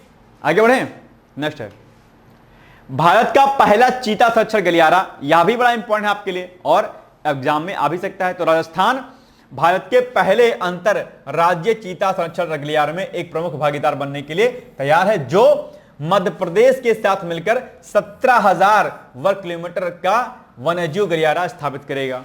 ओके, इसके अलावा क्या उद्देश्य है, उसका उद्देश्य है आनुवंशिक विविधता में सुधार करना, वन्यजीवों के लिए बेहतर आवाजाही सुनिश्चित करना और आवास विखंडन यानी कि जो आपका आवास विखंडन होता है की चुनौतियों को कम करना है। आवास विखंडन से आप जानते होंगे बायोडायवर्सिटी क्या होती है, डाउन हो जाती है ना, जैविकता कम हो जाती है। गलियारा 27 जिलों में फैला होगा, राजस्थान में 13 और मध्य प्रदेश में 12 जो है, ठीक है। यह गलियारा मध्य प्रदेश के पालपुर कूनो राष्ट्रीय उद्यान और गांधी सागर अभयारण्य को राजस्थान के मुकुंदरा हिल्स टाइगर रिजर्व से जोड़ेगा। अच्छा, एक प्रश्न बताओ, प्रोजेक्ट टाइगर की स्थापना जो है की शुरुआत कब की गई थी, बताइएगा, तुरंत कमेंट करके मुझे बताइए। 20 सेकंड का टाइम है और 20 सेकंड में प्रोजेक्ट टाइगर की स्थापना मतलब प्रोजेक्ट टाइगर की जो शुरुआत कब की गई थी, इसका उत्तर मुझे तुरंत दीजिए, फट से कमेंट करके। चलिए, मुस्कुराइए नहीं भाई साहब, ठीक है, उत्तर दीजिए फट से तुरंत। आपके समय, आपके पास 20 सेकंड का समय है, ठीक है, दीजिए। क्या होगा, एक लोग जो उत्तर दीजिए, ठीक है, ऐसा ना रहे कि उत्तर ना दीजिए। Project tiger, project elephant, project crocodile, project hangul, ये सब खूब पूछता है आपके एग्जाम में, ठीक है। याद किया होगा तो बल्ले बल्ले है, और नहीं याद किया होगा तो कर लीजिएगा, लेकिन करिएगा जरूर से, नहीं हो, ठीक है ना। आइए, सरकार ने स्टार्टअप्स के लिए ऋण गारंटी बढ़ा करके 20 करोड़ रुपए कर दी है, बड़ी अच्छी बात है। अगर आप जैसे भी आप जानते होंगे, सरकार लोगों को सशक्त करने के लिए, स्किल करने के लिए कई सारे प्रोग्राम चला रही है और उनको स्किल करने के साथ में उनको स्वरोजगार के लिए जो है सरकार बहुत सारा फंडिंग भी कर रही है, बहुत सारी योजना भी चला रही है, ठीक है। चलिए, सरकार ने स्टार्टअप्स के लिए ऋण गारंटी बढ़ाकर 20 करोड़ रुपए कर दिया है, ठीक, जो कि वर्तमान 10 करोड़ रुपए की प्रति उधारकर्ता से बढ़ा करके 20 करोड़ कर दी गई। पहले अभी 10 करोड़ थी, अभी 10 से 20 कर दिया डायरेक्टली। ओके, चलिए चिप आधारित ई पासपोर्ट, ये क्या है भाई? तो भारत सरकार ने यात्रियों की सुरक्षा सुनिश्चित करने के लिए अंतरराष्ट्रीय यात्रा को बढ़ावा देने के उद्देश्य से पूरे देश में चिप आधारित ई पासपोर्ट जो है प्रस्तुत कर दिए हैं। ये पासपोर्ट रेडियो फ्रीक्वेंसी आइडेंटिफिकेशन से लैस हैं और इनले के रूप में एंटीना लगा हुआ है, ठीक है। चलिए ये इंपॉर्टेंट है आपके लिए। देश का पहला 3 जो है नैनोमेट्रिक चिप डिजाइन एनएम का डिजाइन सेंटर अभी हुआ है हाल ही में। तो ये इंपॉर्टेंट फैक्टर है, यानी कि सेमीकंडक्टर क्षेत्र में नोएडा और बेंगलुरु में देश के पहले 3 नैनोमीटर, ठीक है, 3 नैनोमीटर चिप डिजाइन सेंटर का उद्घाटन किया गया है। इंपॉर्टेंट है, बहुत ही इंपॉर्टेंट है। इन अत्याधुनिक सेंटरों की स्थापना renaissance electronics India private limited के द्वारा किया गया है। बहुत ही इंपॉर्टेंट फैक्ट है ये आपके लिए, ठीक है, याद रखिएगा कि कहां पर इसका जो है सेंटर खोला गया है। नेक्स्ट है IIFT का दुबई में पहला विदेशी परिसर, बड़ा इंपॉर्टेंट है। तो भारतीय विदेश व्यापार संस्थान ने दुबई में अपना पहला विदेशी परिसर स्थापित करने की घोषणा की है। अच्छा एक बात बताओ आप लोग, अभी हाल ही में किस विश्वविद्यालय ने अपना पहला, किस IIT ने अपना पहला परिसर जो है विदेश में खोलने की बात कही है, और वो कहां पर खोलने की बात कही है बताइए? भारत देश का वह पहला IIT संस्थान जिसने विदेश में अपना संस्थान खोलने की घोषणा कर दी है, तो वो IIT कौन सी है और किस देश में उसने जो है खोले जाने की घोषणा की है, मुझे कमेंट करके बताइएगा आप लोग, ठीक। चलिए बांग्लादेश से रेडीमेड गारमेंट्स और प्रोसेस्ड फूड की एंट्री पर बैन हो गया है। एक महत्वपूर्ण व्यापार नीति बदलाव के तहत भारत ने बांग्लादेश से भूमि बंदरगाहों के माध्यम से देश में रेडीमेड गारमेंट्स, प्रोसेस्ड फूड और अन्य वस्तुओं के आयात पर क्या कर दिया है? प्रतिबंध लगा दिया, बैन लगा दिया है। वाणिज्य और उद्योग मंत्रालय के तहत विदेश व्यापार महानिदेशालय ने बांग्लादेश से भारत में अभी मतलब अधिसूचना के बारे में यहां पर लिखा गया कि भैया किन किन चीजों पर रोक लगाया गया है, बस, ठीक है। तो ये पॉइंट आपके लिए हो जाता है इंपॉर्टेंट, बस छोड़ दीजिए। जलीय कृषि क्षेत्र में रोगाणुरोधी दवाओं के उपयोग पर प्रतिबंध आ गया है। क्या? जलीय कृषि क्षेत्र में रोगाणुरोधी दवाओं के उपयोग पर प्रतिबंध है, ठीक है। तो वाणिज्य और उद्योग मंत्रालय ने निर्यात निरीक्षण परिषद के परामर्श से जलीय कृषि क्षेत्र में कई चिकित्सीय रूप से महत्वपूर्ण रोगाणुनाशु दवाओं के उपयोग पर प्रतिबंध लगा दिया है। आप जानते होंगे ये क्या है? ये अपने आप में हमारे वाटर सिस्टम के लिए, एग्रीकल्चर लैंड के लिए खतरनाक है, इसीलिए ऐसा किया गया है। आप जानते होंगे कि वाणिज्य और उद्योग मंत्रालय द्वारा निर्यात यानी कि गुणवत्ता नियंत्रण और निरीक्षण अधिनियम 1963 के तहत निषेध आदेश क्या किया है? जारी किया गया, ठीक है। आप जानते होंगे बहुत सारे पेस्टिसाइड और इंसेक्टिसाइड से क्या होता है? हमारे लैंड की फर्टिलिटी रेट डाउन होती है और इसके कई सारे पर्यावरणीय कारक जो है शामिल होते हैं इसके लिए कि भाई पर्यावरण प्रदूषण बहुत खतरनाक होता है, इससे बायोडाइवर्सिटी पर भी एक नेगेटिव इंपैक्ट पड़ता है। तो ये इन सब चीज़ों के लिए सरकार जो इस पर रोक समय समय पर लगाती रहती है। जिससे पहले DDT पर रोक लगाया गया था और कई चीज़ों पर रोक लगाया गया था। भारत का सबसे लंबा रेल फ्लाईओवर गर्डर लॉन्च, तो नई दिल्ली में मुख्यालय वाली dedicated front corridor corporation of India limited ने पश्चिमी डेडिकेटेड फ्रंट कॉरिडोर के Jawaharlal Nehru port trust Nilje station पर महाराष्ट्र के कलंबोली में भारत का सबसे लंबा रेल फ्लाईओवर जो है गार्डर लॉन्च करके एक महत्वपूर्ण इंजीनियरिंग उपलब्धि हासिल की है, ठीक। बस चलिए देख पा रहे होंगे यहां पर, ठीक है। भारत सार्वजनिक स्वास्थ्य समस्या के रूप में ट्रैकोमा से मुक्ति प्रमाणित है, तो ये बड़ी बात है, अच्छी बात है। WHO ने भारत को सार्वजनिक स्वास्थ्य समस्या के रूप में ट्रैकोमा के उन्मूलन का प्रमाण पत्र जारी कर दिया है। आप जानते होंगे यानी कि भारत में अब ट्रैकोमा जो बीमारी है ये क्या है? पूरी तरीके से इसको उन्मूलित किया जा चुका है। अब यानी कि इसके पेशेंट नहीं है, जैसे कि आपको पोलियो को उन्मूलित कर दिया गया है, ऐसी कई सारी बीमारियां हैं जिनका उन्मूलन कर दिया गया है, ठीक है। आप जानते होंगे पिछले वर्ष अक्टूबर में WHO ने म्यांमार ने और नेपाल, क्या तो म्यांमार और नेपाल के साथ भारत को ट्रैकोमा मुक्त जो है घोषित कर दिया था। तो म्यांमार, नेपाल और इंडिया, ठीक है, 3 कंट्री हैं। आप जानते हो कि ट्रैकोमा एक वायरल डिजीज है जो कि आई से संबंधित आपके आंख का रोग है अपने आप में, जो कि क्लामीडिया ट्रैकोमैटिस नामक जीवाणु के संक्रमण के कारण फैलता है। तो ये पॉइंट आप लोग क्या करिएगा, याद रखिएगा। यहां से हो सकता है यहां से प्रश्न आपके एग्जाम पूछ ले, ठीक है, ये इंपॉर्टेंट है। नेक्स्ट है 78वें विश्व स्वास्थ्य सभा 1927 में 2025 तक जिनेवा में आयोजित की गई थी। कहां पर? जिनेवा में, ठीक है। और आप जानते होंगे 20 मई 2025 को 78वीं विश्व स्वास्थ्य सभा को आभासी रूप से जो है संबोधित किया, ठीक है। इस बार का जो ये 78वीं विश्व स्वास्थ्य सभा, इसका थीम क्या है? स्वास्थ्य के लिए एक विश्व, क्या? स्वास्थ्य के लिए एक विश्व, यानी कि सभी को मिलकर के काम करना है हेल्थ के लिए, ठीक है। चलो, भारत एशियाई उत्पादकता संगठन का अध्यक्ष बना, यह भी बड़ा इंपॉर्टेंट फैक्ट है, बिल्कुल भी स्किप मत कीजिएगा आप लोग, ठीक है। तो भारत 2025 से 26 के कार्यकाल के लिए एशियाई उत्पादकता संगठन का अध्यक्ष बना है। बस इतना पॉइंट याद करिए, छोड़ दीजिए। चलिए, 67वां सत्र 20 से 22 मई 2025 तक इंडोनेशिया के जकार्ता में आयोजित किया गया। ओके, चलिए।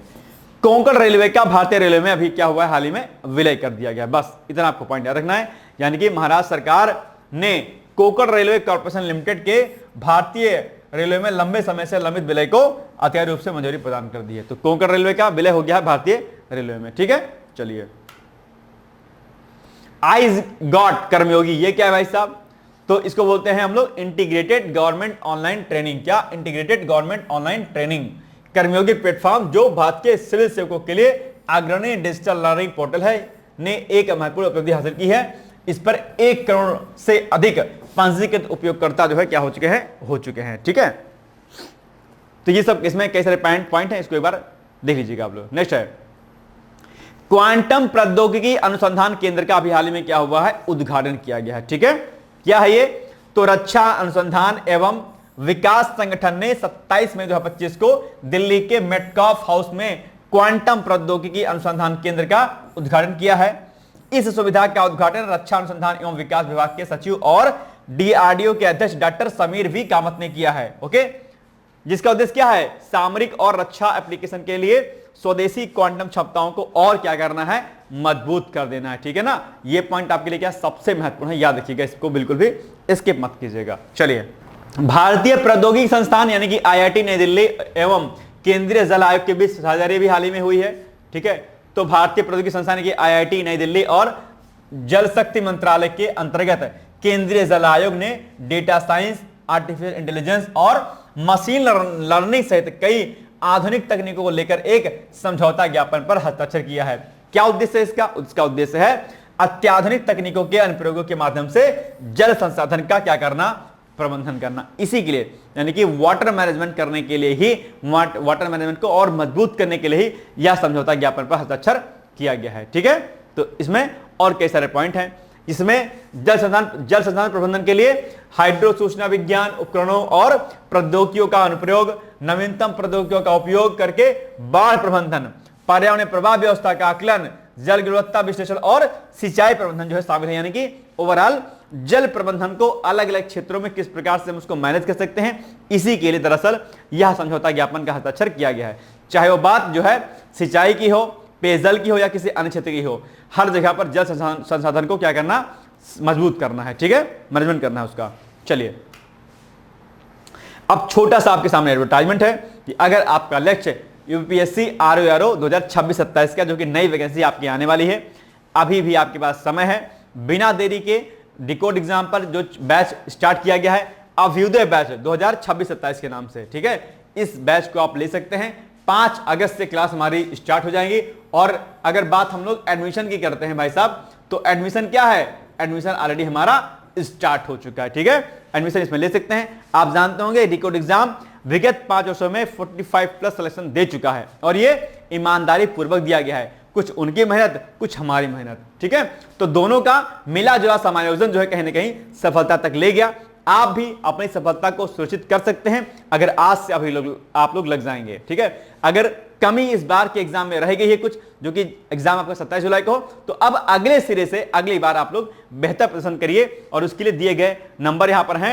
इन दिए गए नंबरों पर आप कांटेक्ट कर सकते हैं। अभ्युदय बैच लिख करके आप जो है दिए गए नंबरों पर कमेंट कर सकते हैं, व्हाट्सएप कर सकते हैं या फिर डायरेक्टली कॉल कर सकते हैं। मैसेज का रिप्लाई का वेट कर लीजिएगा, जल्दबाजी में जो है थोड़ा सा गुस्से मत हो जाएगा आप लोग, है ना, कि अरे सर रिप्लाई नहीं आया। कई बार क्या होता है कि मैसेज आया और आप गुस्सा हो जाते हैं कि sir sir sir sir sir reply नहीं आया। तो धैर्यता के साथ रखिएगा और या फिर आप डायरेक्टली सीधे कॉल कर लीजिएगा ऊपर वाले नंबर पर 8604440921 पर, ठीक है। तो सीधे आप अपनी क्वेरी कर सकते हैं। और प्री प्लस मेंस का फाउंडेशन बैच है, यहां पर आपको टेस्ट सीरीज, आपका डेली क्विज, आपका आंसर राइटिंग आपकी, मेंटरशिप गाइडेंस, सब कुछ आपको इसमें मिलेगा। और सबसे बड़ी बात है कि बाइलिंगुअल नोट्स मिलेंगे, रिकॉर्डेड वीडियो लेक्चर मिलेगा और मेंटरशिप भी दी जाएगी आपको, प्रॉपर गाइडेंस भी आपको दिया जाएगा, कोई दिक्कत नहीं है, ठीक है ना। अभी ऑफर में है, ऑफर का फायदा उठाइए और जल्दी से ग्रुप को जो है इस बैच को ज्वाइन कर लीजिए, ठीक है। चलिए आइए आगे बढ़ते हैं हम लोग। अब नेक्स्ट है क्वेश्चन, भारत और डेनमार्क के बीच समझौता हुआ है। तो भारत और डेनमार्क ने ऊर्जा क्षेत्र में सहयोग बढ़ाने के लिए एक समझौता ज्ञापन पर क्या किया है, हस्ताक्षर कर दिया है। इसका उद्देश्य क्या है, 2070 तक कार्बन उत्सर्जन को पूरी तरीके से खत्म करना। ये लक्ष्य तो वैश्विक है, आप जानते ही होंगे, ठीक है। और इसी के माध्यम से शिक्षा, स्वास्थ्य और टिकाऊ ऊर्जा समाधानों के लिए व्यापक स्तर पर काम किया जाएगा, ठीक। बस भारत यूके के बीच मुक्त व्यापार समझौता। तो भारत और यूनाइटेड किंगडम के बीच जो है एक बड़ा आर्थिक समझौता हुआ है। पीएम मोदी ने घोषणा की है कि भारत और यूके ने एक महत्वाकांक्षी और परस्पर लाभकारी मुक्त व्यापार समझौता, फ्री ट्रेड एग्रीमेंट, आप जानते हो कि इसको एफटीए बोलते हैं, फ्री ट्रेड एग्रीमेंट पर कई बार प्रश्न बनता है। तो इसको क्या कर लिया, इस एफटीए को पूरा कर लिया गया भारत और यूके के बीच में। भारत यूके मुक्त व्यापार समझौता, एफटीए, फ्री ट्रेड एग्रीमेंट इसको बोलते हैं, ठीक है, जानते ही होंगे मोस्टली आप लोग। हाइड्रोजन संचालित ड्रोन बनाने के लिए संयुक्त उद्यम। तो नवी मुंबई स्थित Paras defence and space technology limited, एक प्रमुख भारतीय रक्षा इंजीनियरिंग कंपनी ने हाइड्रोजन संचालित ड्रोन के डिजाइन, निर्माण और आपूर्ति के लिए एक संयुक्त उद्यम स्थापित करने के लिए इजराइल स्थित हेवेन ड्रोन्स लिमिटेड, संयुक्त राज्य अमेरिका स्थित हेवेन की सहायक कंपनी के साथ एक एमयू पर जो है क्या किया गया है, साइन किया गया है। ओके, तो ये याद रखिएगा, हाइड्रोजन संचालित ड्रोन बनाने के संयुक्त उद्यम है अपने आप में, ठीक है। तो ये पॉइंट आपको याद रखना है। दुनिया का पहला पैंडेमिक समझौता, एपिडेमिक, एंडेमिक एंड पैंडेमिक, ये तीन शब्द आप जानते होंगे और तीनों शब्द के बारे में निश्चित तौर पर आपके एग्जाम में प्रश्न पूछता है, क्या, एपिडेमिक, एंडेमिक एंड पैंडेमिक, ठीक है। हम लोगों ने बीएससी में पढ़ा था, 2013 में पढ़ा था, आप अब पढ़ रहे होंगे संभवतः, लेकिन इंपॉर्टेंट है ये क्या है। अच्छा एक बात बताओ आप लोग कि जो ये कोरोना भी हाल ही में आया हुआ था, मतलब हाल ही में क्या 2019 में आया हुआ था, कोरोना कैसी बीमारी थी, मतलब एपिडेमिक थी, एंडेमिक थी या फिर पैंडेमिक थी? तुरंत मुझे कमेंट करिए और फिर से बताइए। कोरोना ने दिल एकदम बिल्कुल वो कर दिया था ना, झकझोर दिया था एकदम। चलिए अब मुझे बताइए कि जो है पैंडेमिक जो डिजीज है वो कौन सी है, मतलब या एंडेमिक है या पैंडेमिक है, क्या एपिडेमिक, एंडेमिक एंड पैंडेमिक क्या है, कोरोना कौन सी बीमारी थी? चलिए, वर्ल्ड हेल्थ ऑर्गेनाइजेशन यानी कि WHO ने एक ऐतिहासिक कदम उठाते हुए दुनिया का पहला पैंडेमिक समझौता को औपचारिक रूप से स्वीकार कर लिया है। यह समझौता WHO के 78वें वर्ल्ड हेल्थ असेंबली के दौरान सदस्य देशों की सर्वसम्मति से पास किया गया है। क्या इसका मोटो है? मोटो है भविष्य में होने वाली महामारियों के लिए वैश्विक स्तर पर स्वास्थ्य सेवाओं की तैयारी को मजबूत करना और देशों के बीच मौजूद स्वास्थ्य सेवाओं की असमानताओं को दूर करना। यानी कि WHO चाहता है कि अगर कोई ग्लोबल डिजीज, कोई महामारी पूरे वर्ल्ड में अगर फैल गई है तो अलग अलग देश, जो भी अलग अलग देश होंगे, उन देशों में स्वास्थ्य संबंधित सुविधाओं को पर ध्यान देना, और अगर कहीं पर टेक्नोलॉजी कम है, मेडिकल सुविधाएं नहीं है, तो उन देशों में मेडिकल सुविधाएं प्रदान करके उस महामारी को कंट्रोल करना। आप जानते होंगे इसी परिप्रेक्ष्य में हाल ही में यानी कि अमेरिका के जो राष्ट्रपति हैं डोनाल्ड ट्रंप जी ने, उन्होंने इसी कोरोना वायरस को लेकर के, कोविड को लेकर के WHO से बाहर होने की घोषणा कर दी थी। उन्होंने कहा था, आरोप लगाया था चाइना पर और WHO पर कि भाई एक तो चाइना ने बात छुपाई और दूसरा WHO इस बीमारी को कंट्रोल करने में असफल रहा, और चूंकि हम एक बहुत बड़ा अमाउंट हम पे करते हैं WHO को, तो ऐसे में उसका कोई प्रतिफल नहीं दिखाई दिया, इसलिए हम अपने आप को विड्रॉ करते हैं, अपने आप को हम बैक करते हैं WHO से, ठीक है। तो ये पॉइंट आप ध्यान रखिएगा। कई बार आप एग्जाम पर भी पूछा सकता है कि भाई अमेरिका का प्रमुख अंतर्राष्ट्रीय संगठनों से अपने पैर पीछे खींचना या प्रमुख अंतर्राष्ट्रीय संगठनों से बाहर होना या पर्टिकुलर WHO से बाहर होना वैश्विक स्वास्थ्य सुविधाओं पर या ग्लोबली इसका क्या असर पड़ेगा, चर्चा कीजिए या क्रिटिकली एग्जामिन कीजिए। ऐसा प्रश्न भी आप एग्जाम में पूछा सकता है, तो इसको भी क्या करना है, आपको याद रखना है, भूलना नहीं इस पॉइंट को भी, ठीक है। कोई भी अंतरराष्ट्रीय अगर चर्चा अगर चीजों में रहती है तो निश्चित तौर पर वहां पर प्रश्न पूछा जा सकता है आपके एग्जाम के लिए, ओके, याद रहेगा पॉइंट। चलिए, इसके लिए इंडिया की मेटा के साथ साझेदारी भी हाल ही में हुई है। मेटा के बारे में निश्चित तौर पर आप जानते होंगे। तो अब रोजगार ट्रेनिंग कोर्स और नजदीकी स्किल सेंटर से जुड़ी जानकारी लोगों को व्हाट्सएप पर तुरंत मिल सकेगी, ठीक है। इसके लिए भारत सरकार के कौशल विकास एवं उद्यमशीलता मंत्रालय ने मेटा के साथ साझेदारी की है। तो आपके एग्जाम में प्रश्न पूछेगा कि भाई रोजगार से जुड़ी जानकारी को व्हाट्सएप पर प्राप्त कराने के लिए जो है भारत सरकार के किस मंत्रालय ने जो है मेटा के साथ समझौता किया है, या फिर जो है इस मंत्रालय का नाम पूछ लेगा और पूछेगा कि किसके साथ में साझेदारी किया है, तो आप कहेंगे मेटा के साथ में साझेदारी किया गया है। ठीक है, चलिए, यानी कि अब आपको इंफॉर्मेशन जॉब की और कोई कोर्स हो गया, ठीक है, ट्रेनिंग कोई हो गई, कोई अन्य स्किल प्रोग्राम हो गए, ये सब जानकारी आपको जो है व्हाट्सएप पर मिलेगी। और व्हाट्सएप जानते हो कि मेटा का है अपने आप पे, है ना, तो मेटा के साथ में इसीलिए समझौता ज्ञापन पर हस्ताक्षर किया गया ताकि व्हाट्सएप पर सब कुछ चीजें मिल सके एक क्लिक पर। ठीक है, चले, 6 अफ्रीकी देशों के बीच कालाजार उन्मूलन के लिए समझौता। कालाजार के बारे में सभी लोग जानते होंगे, बताने की आवश्यकता नहीं है। इसी के उन्मूलन के लिए, इसी को खत्म करने के लिए 6 अफ्रीकी देशों में ये जो है क्या हुआ है, एक समझौता ज्ञापन पर हस्ताक्षर हुआ है। ठीक है, तो इसमें कौन कौन सा है? चाड है, जिबूती, इथियोपिया, सोमालिया, दक्षिण सूडान और सूडान ने कालाजार, ठीक है, को समाप्त करने के लिए एक समझौता यानी कि एक एमओयू पर साइन किया है। ठीक है, यह एमओयू डब्ल्यूएचओ और अफ्रीकी संघ के सहयोग से 78वें विश्व स्वास्थ्य सभा के अवसर पर मई 2025 में जिनेवा में आयोजित एक कार्यक्रम के दौरान हस्ताक्षरित किया गया। ठीक है, तो ये एक जो बीमारी है कालाजार, उसको खत्म करने के लिए यह पहल जो है शुरू किया गया, इंपॉर्टेंट है। बाकी कालाजार के बारे में आप लोग डिटेल्स में पढ़ लीजिएगा कौन सी बीमारी कैसे है। ठीक है, चलिए, श्रीहरिकोटा में तीसरा लॉन्च पैड बनेगा। ठीक है, इंपॉर्टेंट है, और ये भी आपका इंपॉर्टेंट है और ये भी आपका इंपॉर्टेंट है। ठीक है, दोनों फैक्ट ये भी आपके इंपॉर्टेंट है। वैसे तो आज के जो भी हमारे क्वेश्चन दिए गए हैं, आज के सभी क्वेश्चन, हमारे सभी टॉपिक आपके लिए इंपॉर्टेंट है। चलिए, श्रीहरिकोटा में तीसरा लॉन्च पैड बनेगा भाई साहब। ठीक है, ये घोषणा भी हाल ही में की गई है। ठीक है, तो इसरो श्रीहरिकोटा इसे सतीश धवन अंतरिक्ष केंद्र में तीसरा लॉन्च पैड जो है स्थापित करेगा। वर्तमान लॉन्च पैड इस तरह के भारी और बड़े रॉकेट लॉन्च करने के लिए सक्षम नहीं है, इसलिए नया लॉन्च पैड जो है बनाया जाएगा। बस इतना पॉइंट याद रखना है आपको। ओके, चलिए, आरबीआई की 90वीं वर्षगांठ पर स्मारक डाक टिकट अभी हाल ही में जारी किया गया है, यानी कि 1 अप्रैल 2025 को भारत की राष्ट्रपति द्रौपदी मुर्मू ने मुंबई में national centre for the performing arts में भारतीय रिजर्व बैंक की 90वीं वर्षगांठ के अवसर पर 5 रुपए मूल्य के एक विशेष डाक टिकट का क्या कर दिया है, अनावरण कर दिया। ठीक है, या देखिएगा। नेक्स्ट है राष्ट्रपति द्रौपदी मुर्मू की पुर्तगाल और स्लोवाकिया की यात्रा। तो राष्ट्रपति द्रौपदी मुर्मू 7 से 10 अप्रैल तक पुर्तगाल के स्लोवाकिया की अपनी 2 दिवसीय यात्रा पर थी।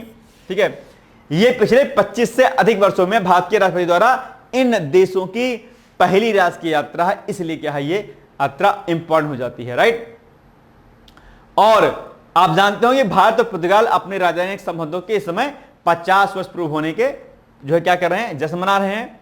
और उन्होंने पुर्तगाल की राजधानी लिस्बन शहर का मानद नागरिक बनाया गया है राष्ट्रपति द्रौपदी मुर्मू को, और 7 अप्रैल 2025 को उन्हें लिस्बन शहर की प्रतिष्ठित की ऑफ ऑनर प्रदान की गई है। तो यह भी पॉइंट आपको क्या करना है, याद रखना है। ये सारे के सारे फैक्ट आपके लिए हैं बहुत महत्वपूर्ण, इनको आपको क्या करना है, अच्छे से रेडी कर लेना। ठीक है, चलिए आगे बढ़ते हैं। ठीक है ना, आइए नेक्स्ट है भारतीय प्रबंधन संस्थान अहमदाबाद, ठीक है, का दुबई में परिसर। तो इसने भी अभी हाल ही में अपना दुबई में एक नया परिसर जो है स्थापित करने की घोषणा कर दी है। तो ये पॉइंट भी आपको क्या करना, याद रखना है बस। ठीक है, चलिए, आप जानते होंगे कि आईआईटी दिल्ली का पहले से ही अबू धाबी में यूएई में एक जो है परिसर है। ठीक है, आईआईटी दिल्ली का। ओके, याद देखिएगा इस पॉइंट को। नेक्स्ट है भारत को 2025 से 27 के कार्यकाल के लिए संयुक्त राष्ट्र आईसीएआर के लिए चुना गया है। बस यही फैक्ट आपको याद रखना है, इतना ही। और ये आपके लिए क्या है, इंपॉर्टेंट है। ठीक है, इसका मैंने डिटेल्स में आपको नहीं कुछ परिचय दिया है, बस इतना फैक्ट आप याद रखिएगा बस। कब से कब तक के लिए, 25 से 27 के लिए। किसका, तो संयुक्त राष्ट्र आईसीएआर के लिए। ओके, पंचवटी एक्सप्रेस में लगा भारत का पहला एटीएम। पंचवटी एक्सप्रेस आप जानते होंगे, उसमें भारत का पहला एटीएम लगा, यानी कि अब ट्रेन में भी आप पैसा निकाल सकते हैं, कोई दिक्कत नहीं है। ठीक है, बस इतना याद रखिएगा। चलिए, अच्छा, इसमें मैंने एक बता दें कि किस बैंक ने इसमें लगाया है एटीएम। और उस बैंक का नाम अगर आपको पता है तो मुझे तुरंत कमेंट करके बताइएगा कि आखिर किस बैंक ने जो है इस पंचवटी एक्सप्रेस में अपना पहला एटीएम स्थापित किया, यानी कि देश का अपने आप में पहला एटीएम है एक तरीके से। ठीक है, चलिए, भारत सरकार द्वारा 1960 की सिंधु जल संधि को निलंबित कर दिया गया है।